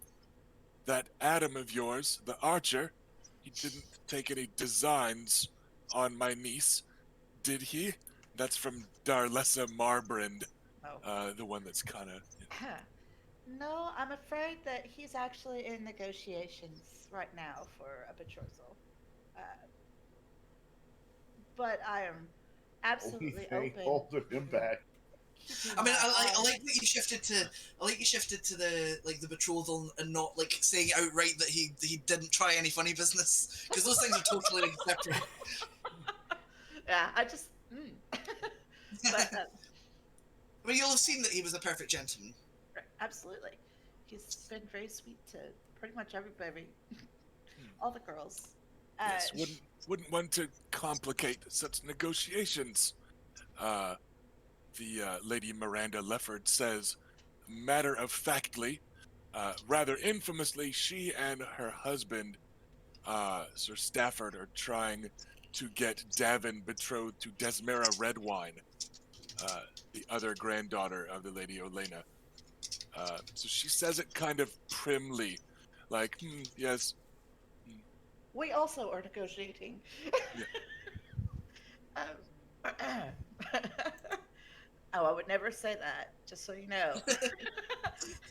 I don't bring up Adam's type ever in conversations with Yeah, people I yeah. don't already. I suppose if you say what is, then people are going to ask what is, and then that gets Where, uncomfortable. where ladies are concerned, he likes them a bit more seasoned. Yeah. Uh, I, I, what was. Now I don't remember the rest of what I was going Yeah, to say. I'm there's sorry.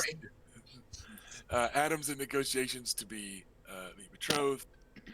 Uh, and actually, they'll cut in there and go, oh, and speaking of, my congratulations again. This is from Lady Jenna. Ladies, I'm not sure if you've heard, they're visiting us on their way to the Reach. Lady Rhaena's to be wed to Willis Tyrell. And Jenna says it like she had something to do with it, right? That kind of taking credit for the match because she rode down here with you, right? And all the girls titter, titter, titter. Young Jane Westerling uh, clasps her hands and almost swoons at mention of any of the Tyrell boys you suspect. Um, they go, well, it would seem that someone in Dorne is uh, putting in a bit of time with the Ravens to see to marriage matches. Would you be trying to take over on such matters for joy, or would you leave that to blood? Says Darlessa Marbrand. I think matters of marriage are best left in the hands of blood. I would not presume to broker anything without your say so. If there was a match that I felt might be a good fit for her, I would bring it to you. Yes. Titter titter muddle. Mutter muddle. Rhubarb, Somebody rhubarb, who's rhubarb. And then I would do anything in my power to help facilitate your decision. Yes, I think perhaps you lot have enough bastard girls to try and marry off. Uh, all those, what are they? Uh, desert snakes or something? Oh, she cracks up. I'm sorry. I'm so sorry. They practically grow on trees down there. You have trees down there, haven't you? We have trees. Trees. Yes, our cousins, the sand snakes, are Oh, yes, different. that's them. I mean, they're also not our responsibility. They're Right, our right, friends. and they're more the problem of House Martell.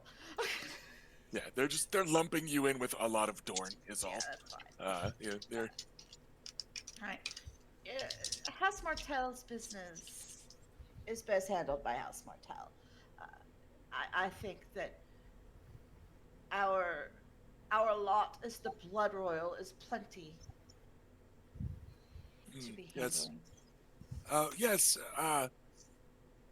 unfortunate business that, but good that House Nymaryen came out on top, of course. Uh, and wise of King Robert to send his assistance. Rusty, Like, what assistance did King Robert send? and it was a royal charter that had Stormlanders helping out and stuff. Okay. Like that's why it Okay. wasn't just like Right. you guys. It was an excellent, I mean, not excellent, but House Nymaryens is about the future. The past is important, but it is in the past. Nothing can be changed. And moving forward, the strength of the Seven Kingdoms is not to be found in old bitterness. I am fully devoted. Myself, my sister, my brothers are devoted to carrying the house forward and improving as much as possible for ourselves, our small folk, and for our neighbors. If it's best, if everything is better for everyone, then everything's just better. Hmm. Yes, quite noble. It would seem that the Dornish women read a bit more than we do as well, ladies. Titter, titter, titter, giggle, giggle. I'm I do read a lot. I have to keep up with Adam.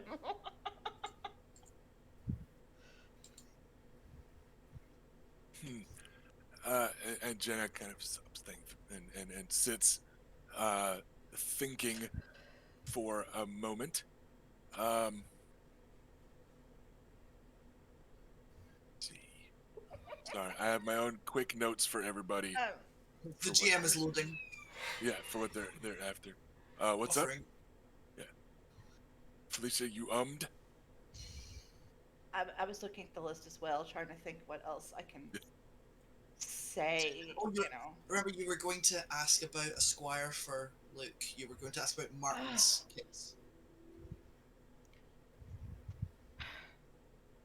while we're discussing my brothers, because I did mention them, uh, my brother Lucaris is soon to marry into House Toland.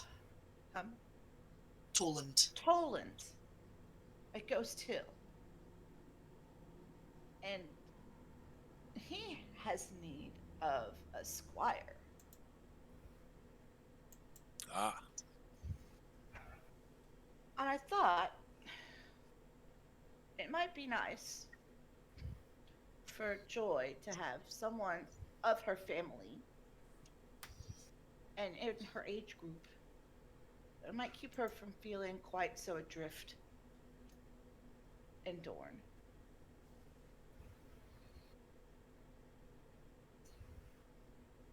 And I understand that, oh, Willem, young uh, Willem, out, out of character. Willem is the second born. Martin is the third. Yeah, I think Martin would Tyrion advised you to probably ask about Martin first. Martin would probably be like he's the okay, I lesser wrote Willem, prestigious choice. Yeah, Willem is the older of the two twins. but Martin. I So understand you that say young Martin. Martin might be a good choice. Oh, uh, hmm. I don't know And what you ladies have on the books for him. and here Dorna, the lady Dorna, kind of straightens up. Goes, well, his brother, of course, is a squire for King Robert. Glancing rather, making sure everybody heard. And And in fact, my lady, I believe I might have met him when I was in King's Landing, and a handsome boy. and the lady Darlessa says, perhaps you also saw young Tyrek. He is also squiring for King Robert. We did. And they We both did. kind of it's probably a pretty common backseat forthsy, right? Um,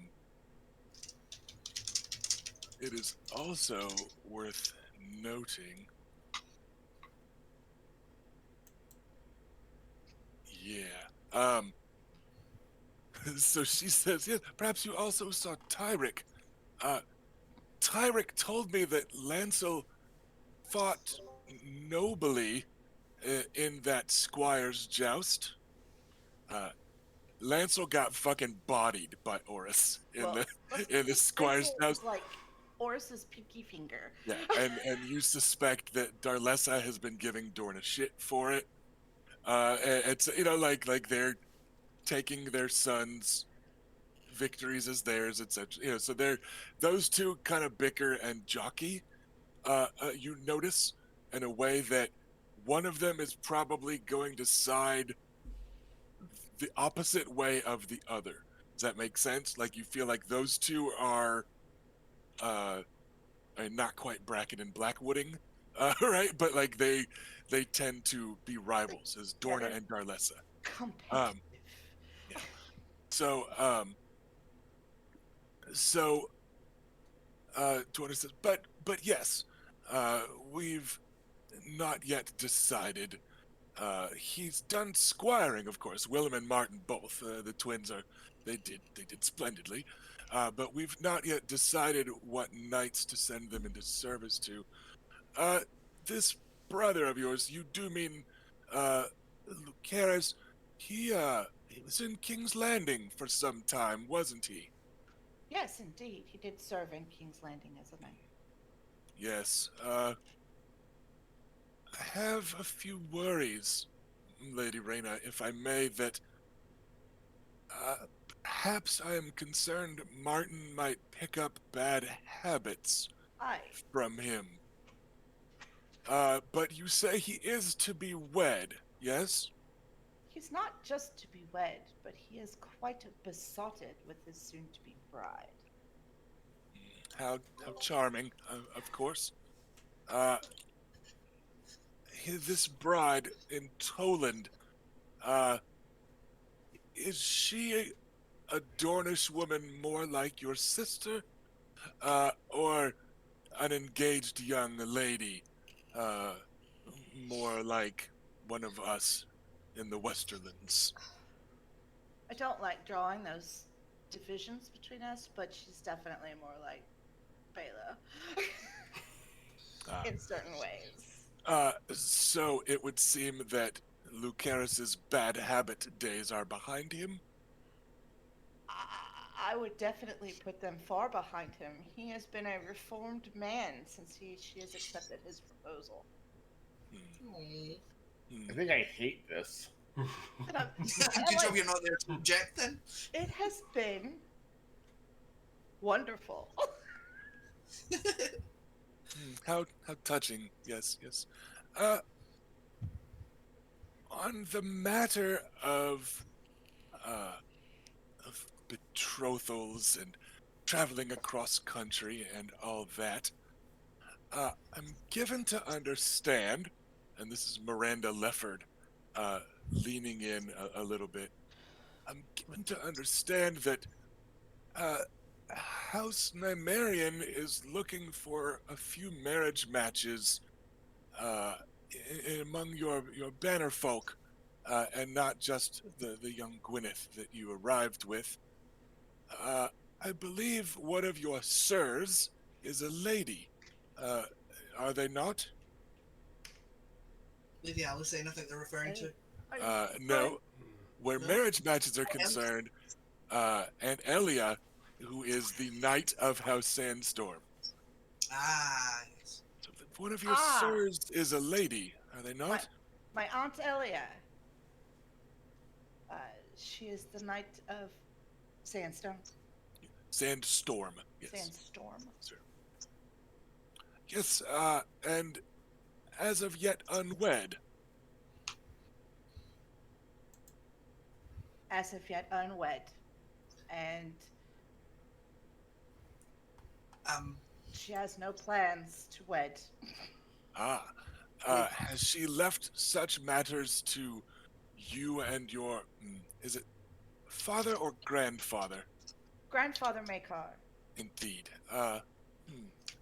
Uh, it would seem that your grandfather Makar has been rather busy of late, with your Sir Balins, your, uh, uh, oh shit, what did you call it? Negotiations for Yes. Adam?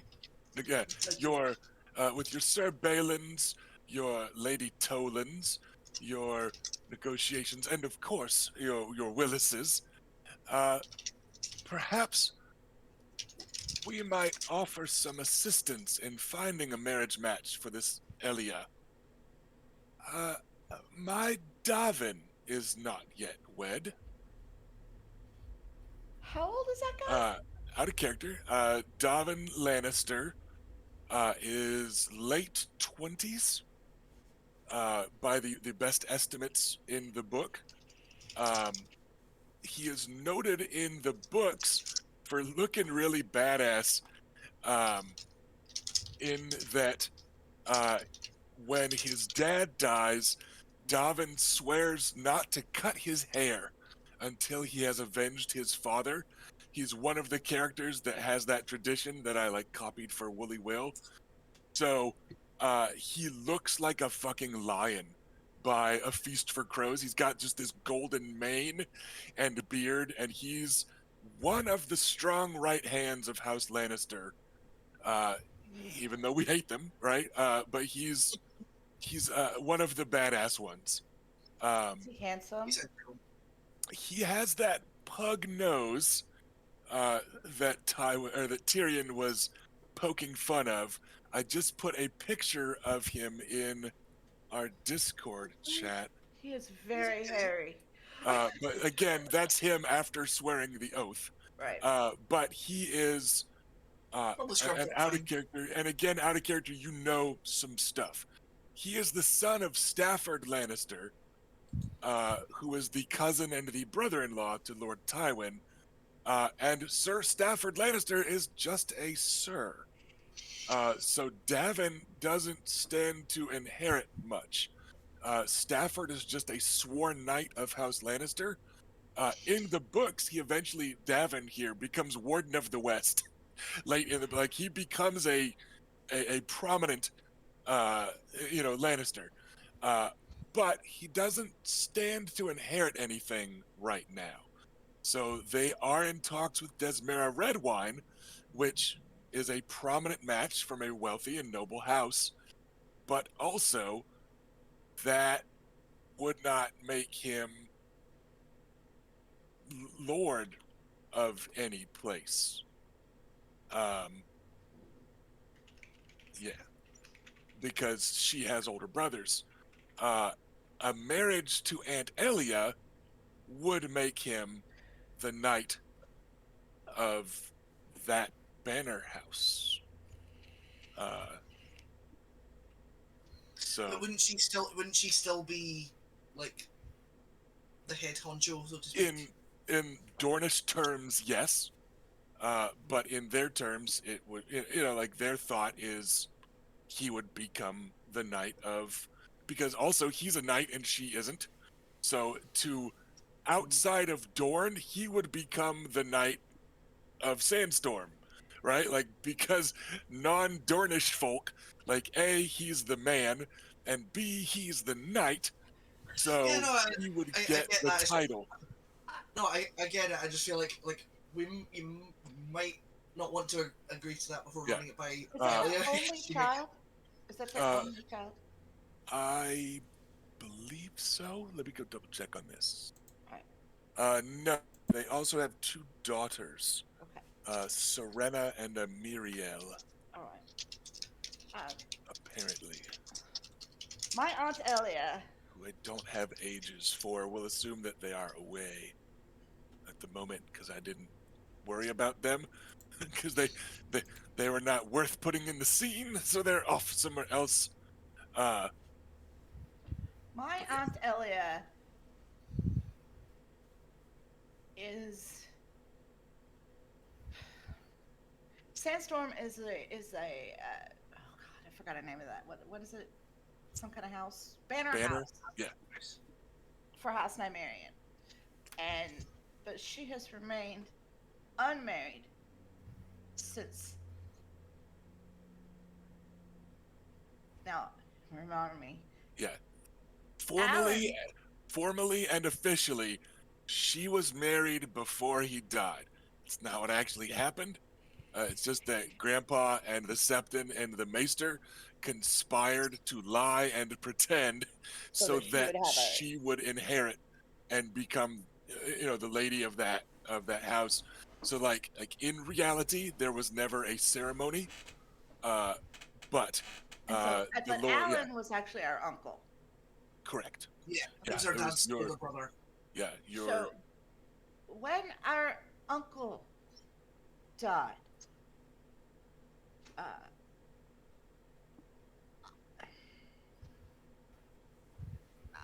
I'm not sure that she actually did, but according to like my understanding of our family history, she like swore an oath not to marry again.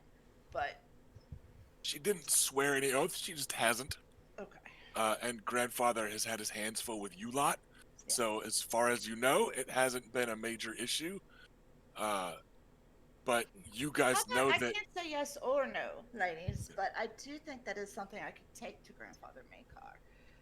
Now, my concern is if you wish for heirs from that match, it will be difficult. Uh, For that that gets a smug little titter from some of the other ladies. But Miranda says, "I assure you, the difficulty will not be on Davin's side of the sheets."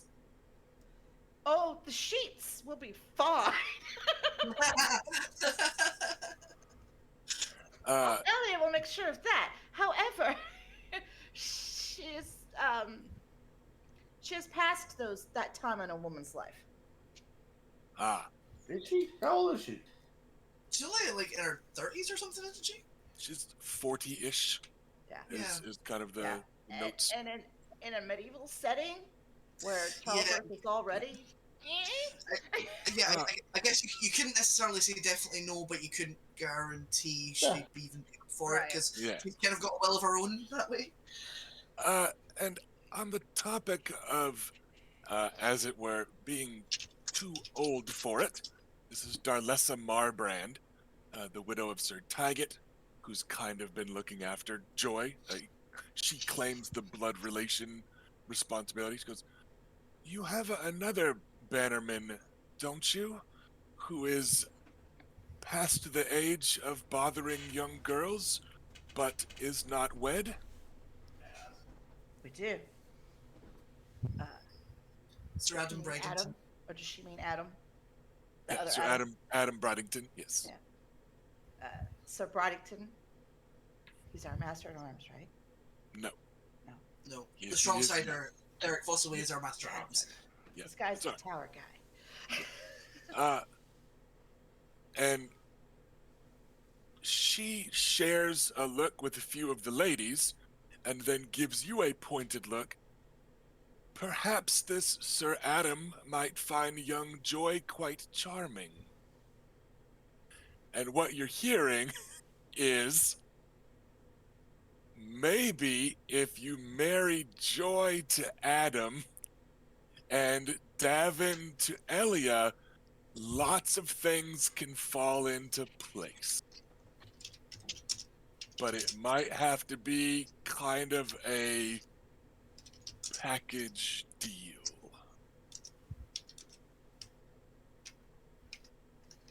Um, But yeah, it sounded like these are matches that they would all like. And then the Lady Cybele puts down her own heavily spiced tea. It says, "Well, come, ladies. She shouldn't be responsible for marrying off half of Dorne in one day, especially if she hasn't seen how many options the Westerlands has to offer." And she says with a bit of a sidelong glance towards her very pretty daughter, and another very pretty daughter's back in the corner. Um, so it sounds like she might just be trying to be contrary, but also she might be looking for good matches for Jane Westerling and young Elena.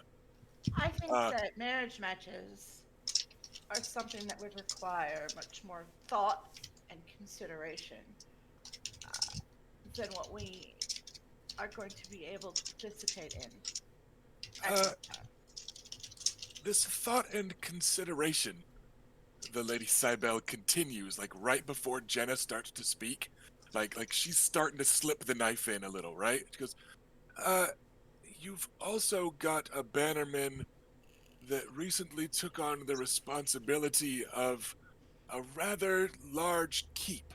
The former occupants are best unmentioned. A dashing fellow, I hear. Believe I saw him at a tourney once. Drink water. Yes, that's the one. He Uh, is and very then stubborn. she, and then she gives another little sideways glance towards her two very eligible bachelorette daughters, because Sir Gareth Drinkwater is, uh, Very marriageable. well, and he has not formally Tall been drink of made water.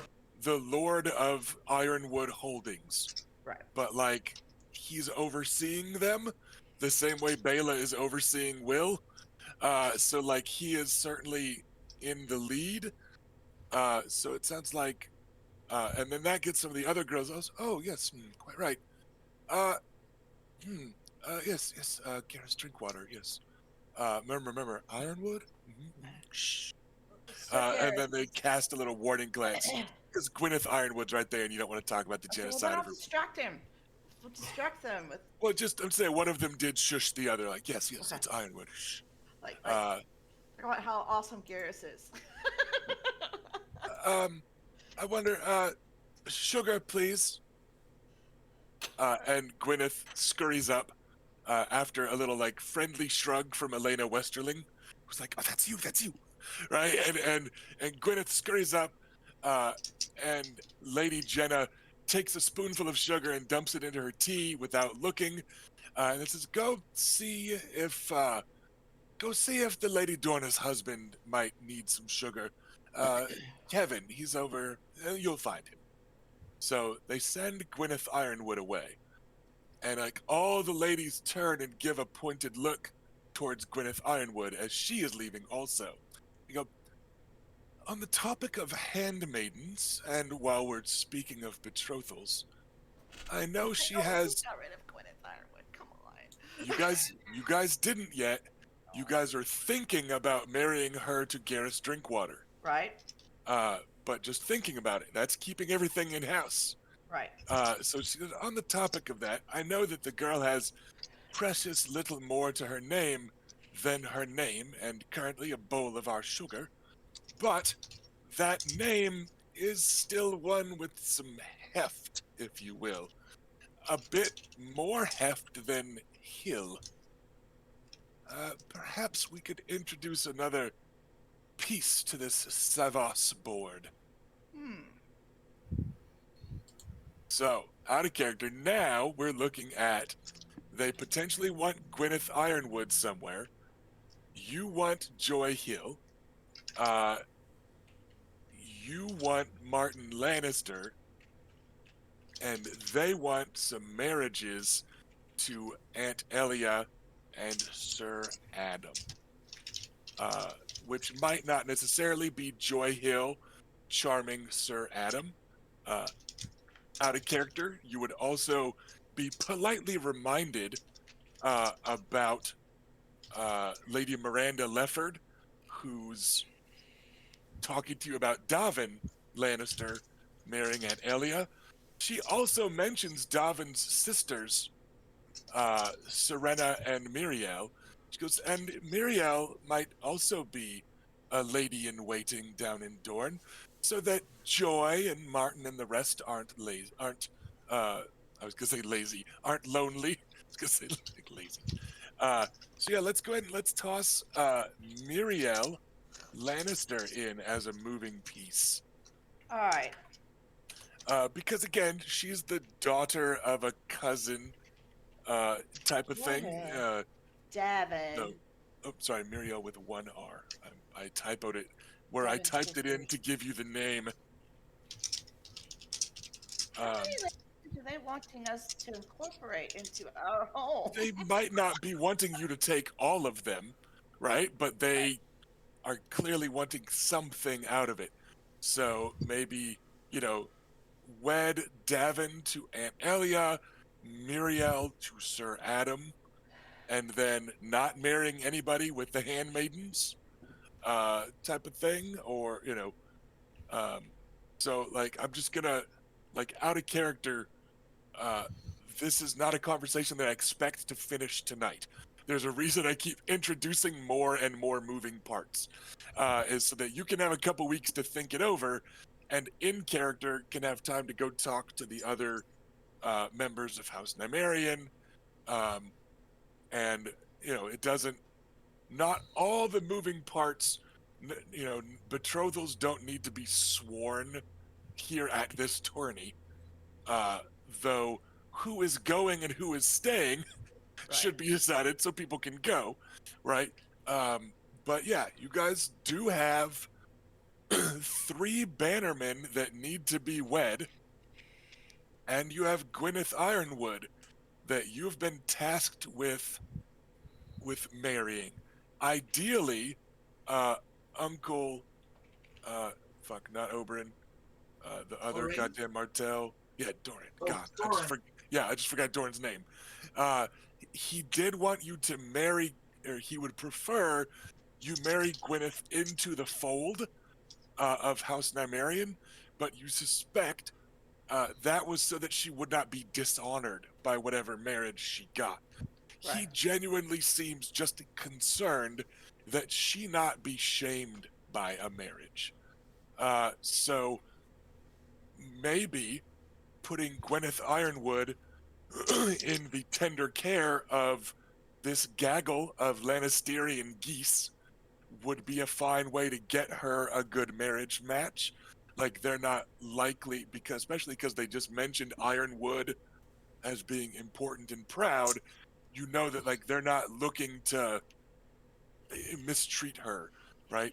But that's another moving part. But yeah, you guys have lots of moving parts in here, and it would seem that House Lannister may have heard about the climb of House Nymaryen of late, and could be looking to hitch some wagon or two of theirs to your comet or something like that. How do you... I understand that this is where the magic happens. I want to be in the room where it happens. The room And, where it Like, except I don't because this is awful.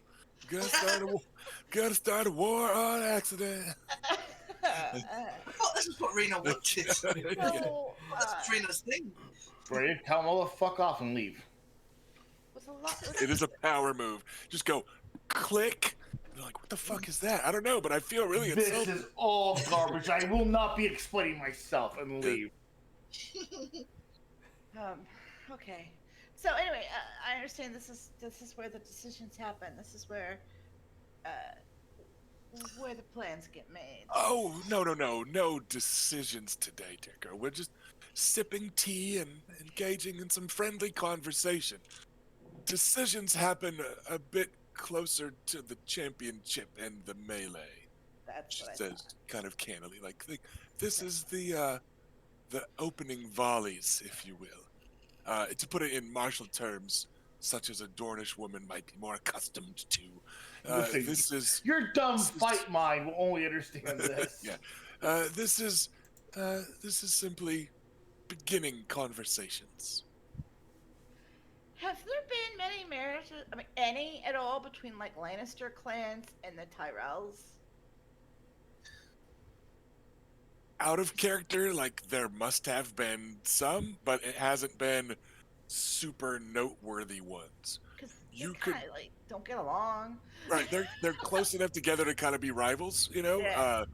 But that said, you also don't make peace with your friends, right? You make peace with your enemies. Right. So there must have been times, certainly back when it was legitimately 7 kingdoms, there were certainly probably times that King so and so married Princess such and such as a peace between the Westerlands and the Reach. But with Tyrells, since the Targaryens took over, perhaps not. You could, and this is just another little out of character note, you could probably offer an invitation or two to your wedding as something that might grease the wheels, because it's a fancy wedding in Highgarden to the heir of Highgarden, and like that could be something that some of these ladies might like for some of these eligible children of theirs to go down there and be seen. Like you've got some cards, right? Like they're asking for some stuff, you're asking for some stuff, you've got some things to offer. These are people. They're live in bannermen. So who did Garrus? Who were they thinking about for Garrus again? Cybele Spicer was suggesting either or both of her daughters. She's not sure how Dorn works. Whatever. How old are they? Jane is 17. Elena is 13. They're also both here, so she's not offering them like very openly.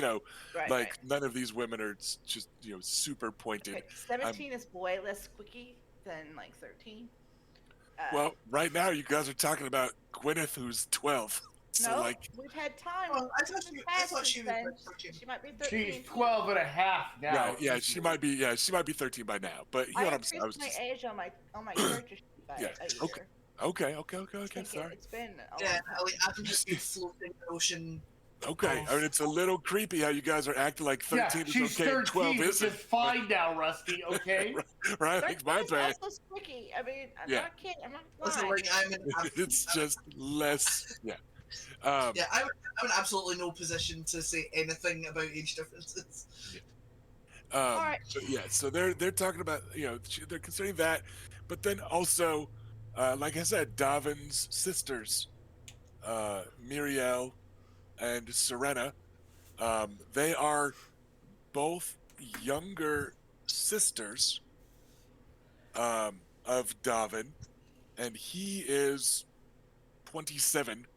And as best we can tell, his birthday was 273. So they're both younger than that. Let's say one's 5 years younger, one's 5 years younger than that, right? So like one's 22, one's 17. Let's keep it simple-ish. Oh, that's much better. As much as any of this is simple, right? But yeah, it's not.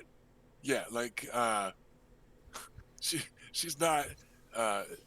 Jenai, the 4-year-old, is here, by the way. The little 4-year-old girl, daughter of Sir Kevin Lannister and Dorna. But nobody's like, yes, tell Sir Adam how pretty she is, or they're not going, because sometimes noble families do that shit. Like, hey, if you and Willis have a son, yeah, they're not. Nobody's going like that young with this. They're all talking teenagers and up, and yeah. So we're trying to keep it uncreepy, in as much as marrying off 13-year-olds can be uncreepy. Just pretend we're conservatives in America, because Oh god. they're the ones fighting against legislation that makes exactly this illegal. So you're welcome. But yeah, so let's say we've got both of the Westerling girls from Cybele Spicer, and then just all of Lady Miranda and Sir Stafford's kids. Davin and both of his sisters are potentially in play here. And then we've got Joy Hill, Martin Lannister, Gwyneth Ironwood. All these moving parts for potential squireship, lady in waiting, potential betrothals. There's lots of moving pieces here. Okay. There are lots of movies. Out of character relation, like I totally get that that's an overwhelming amount of information. Yeah. But one, like, we will totally help you, like Yeah. in character. Yeah. And Like, this two, is- and also out of character, I'm sure that Rusty will make that list available to you to consult. You're not gonna have to remember it. Oh no, I don't do any special favors for my wife just because she's my wife. That's good. The Yeah. GM, you can't do that. Right? I am above reproach. Okay, well, what if I asked know. for the list? No. So, if I may make a recommendation, Yeah. don't disintegrate your partner's character with a wizard of a joke name. They hate that. Okay. Noted. Calhoun the Alhoun Uh, was a serious opponent. Sure. Also, there is one last potential moving piece because you did say he's in negotiations. Adam's not engaged to anyone yet. Yeah, well, these And are again, all... he hasn't got around to telling. Yeah, Like, so I'm we just haven't had a saying, conversation where he's been able to tell them. So there is potentially also that that piece of bait to catfish the milfs with. God. Oh, that's a two-hander. But yeah, so there is, like I said, potentially one more moving piece that could be Okay. used. So all of the young scions of House Nymaryen are going to be able to have a conversation about this when we come back in a few weeks. So you guys have lots of stuff going on here because sometimes when you ask for something, you get a lot more than you were Yeah, I bargaining was for. not expecting them to be like, how about this Nope. kid? How about this Nope. one? How about this It's- one? As soon as you You know, expressed I've interest decided in I don't Joy want any Hill, Lannisters. which again, I was not expecting anything to come of Joy Hill. I was looking for someone they could have attend a wedding, and maybe we can get rid of this bastard to a fray, right? And then you were like, I want that one. And I was like, all right, Rusty, let's bust out the Lannister fucking family tree and let's go see how much we can do here. So yeah, no, you're stuck So, with it now. Sounds like we'll get into it maybe next session, but between jousting and Lorch and Tyrion's story last night, I am now I want no Lannisters. We will discuss it later. Yeah, I feel like this is setting up for a very interesting conversation between the four of us later Right. on. Then again, Bela did marry a Stormlander. Yeah. And Rhaena's about to marry a Reachman. Those are your ancestral enemies. You guys had one misunderstanding with the Westerlands, if the rumors are to be believed. So, Can't you see we're here to heal?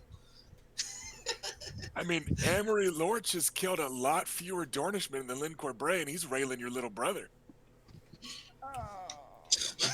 To be We don't fair, know that, At this though. point, I've probably killed more Dornishmen than Lynn That took me Corbray. entirely by surprise. Yeah. Oh, wow. So we've got lots to discuss when we come back in a couple weeks. You guys thought That'll you were be a just... fun discussion. Yep. All right, let's just get it all out. Who's rolling I mean, Lynn, and how many Lannisters do you want? I propose 0. I mean, I'm frankly surprised that at least Luke hasn't confronted Adam by this point. But, well, I mean, that should Luke's, come eventually. it will come out in character, but Luke's concern about Adam fucking Lynn is very little. All right, okay, you seem to have brought it up multiple times, so I thought there was more of a concern. Well, no, if he I does don't that, think it's it healthy. winds you up. Part of I it. see. But we can discuss that next time. Yeah. You can yell at me later, in 2 weeks' time. I promise I won't turn to Adam the way Rusty and I tore each other the other time in Cyberpunk. It will be much more mellow. Oh, that would be delightful. Much friendlier than the Knox Irish massacres of 2021. What is wrong with you? Like, what's wrong with that nice Edric Dane? Yeah, I just decided, like I said, once you introduced Joy Hill, and I decided to make up a tourney in Lannisport, so you guys weren't just traveling, and so we could keep Tyrion on screen a little bit more. I was like, no, I'm gonna fuck up their whole life with Lannisters. We're doing this hard. We're giving them lots of moving pieces, because we have shied away from the Westerlands. Like, I tried to make sure you guys had a couple guests, from some eligible bachelors at your tourney from all over. I wanted them from all over, but you guys are almost as far from the Westerlands as you could get, right? Like, so they haven't been super Oh, omnipresent. we need to throw Yeah. Tywin's insult back in his face. Tell him the only one we want is Tyrion, and then we just fucking leave. No, yeah, like our Elia God. will marry Tyrion.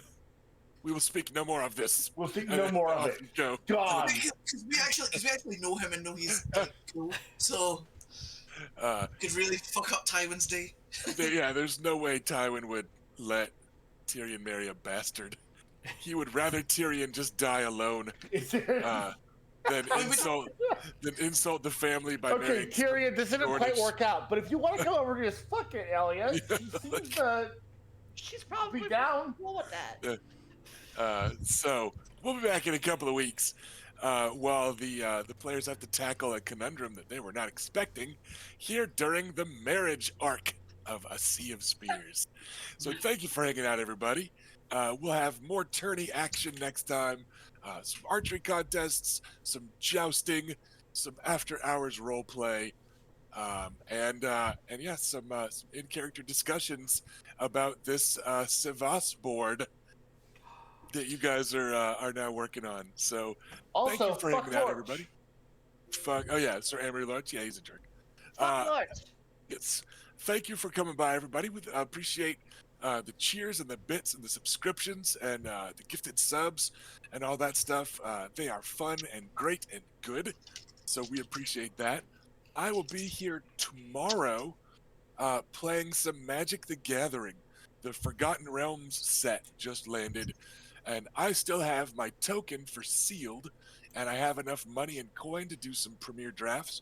So I plan on just fucking drafting the afternoon away tomorrow, and then I'm gonna be playing Hades on Wednesday and Friday. I guess like unless I really kill it and get a bajillion gems to do more drafting, but probably we're gonna do Magic Monday tomorrow, and then jump back in with some Hades. Can I say a kind thing about Magic the Gathering Arena real quick? You're not allowed to say any kind things on this channel. I feel like we fuck made it. that clear. You stupid bastard. Yeah, what do you got? Well, now I don't want to say. No, I'm just gonna add I'm not doing it. fun game and surprisingly not a lot of like pressure to get into the microtransactions. Yeah, that's why I've been enjoying it. Is it is perfectly reasonable to play without spending money. It's fun. If you do spend money, you get icing. But they were generous enough with the decks of cards and the prizes and stuff that I was having fun before making a pre-order or two. But yeah, Magic the Gathering Arena, it's a pretty good time. And if you grew up reading those Forgotten Realms books and stuff, to me, Forgotten Realms is my default D&D setting. Like in my head, that's what I think of. I like Kryn. Pretty common. I like plenty of others, but it's definitely my go-to. But yeah, it just hit last week, so it's been fun. So we'll be playing some Magic tomorrow. We'll get back to Hades and try to be a brat out of hell on Wednesday and Friday. And then, yeah, we'll be back in a couple weeks with some more Sea of Spears. So thanks, everybody. Anybody else got shows or games they want to pitch before we bounce? Once, going twice. I'm all good here. All right. We'll see everybody next time. Thanks for coming by. Bye, guys. Bye. Bye.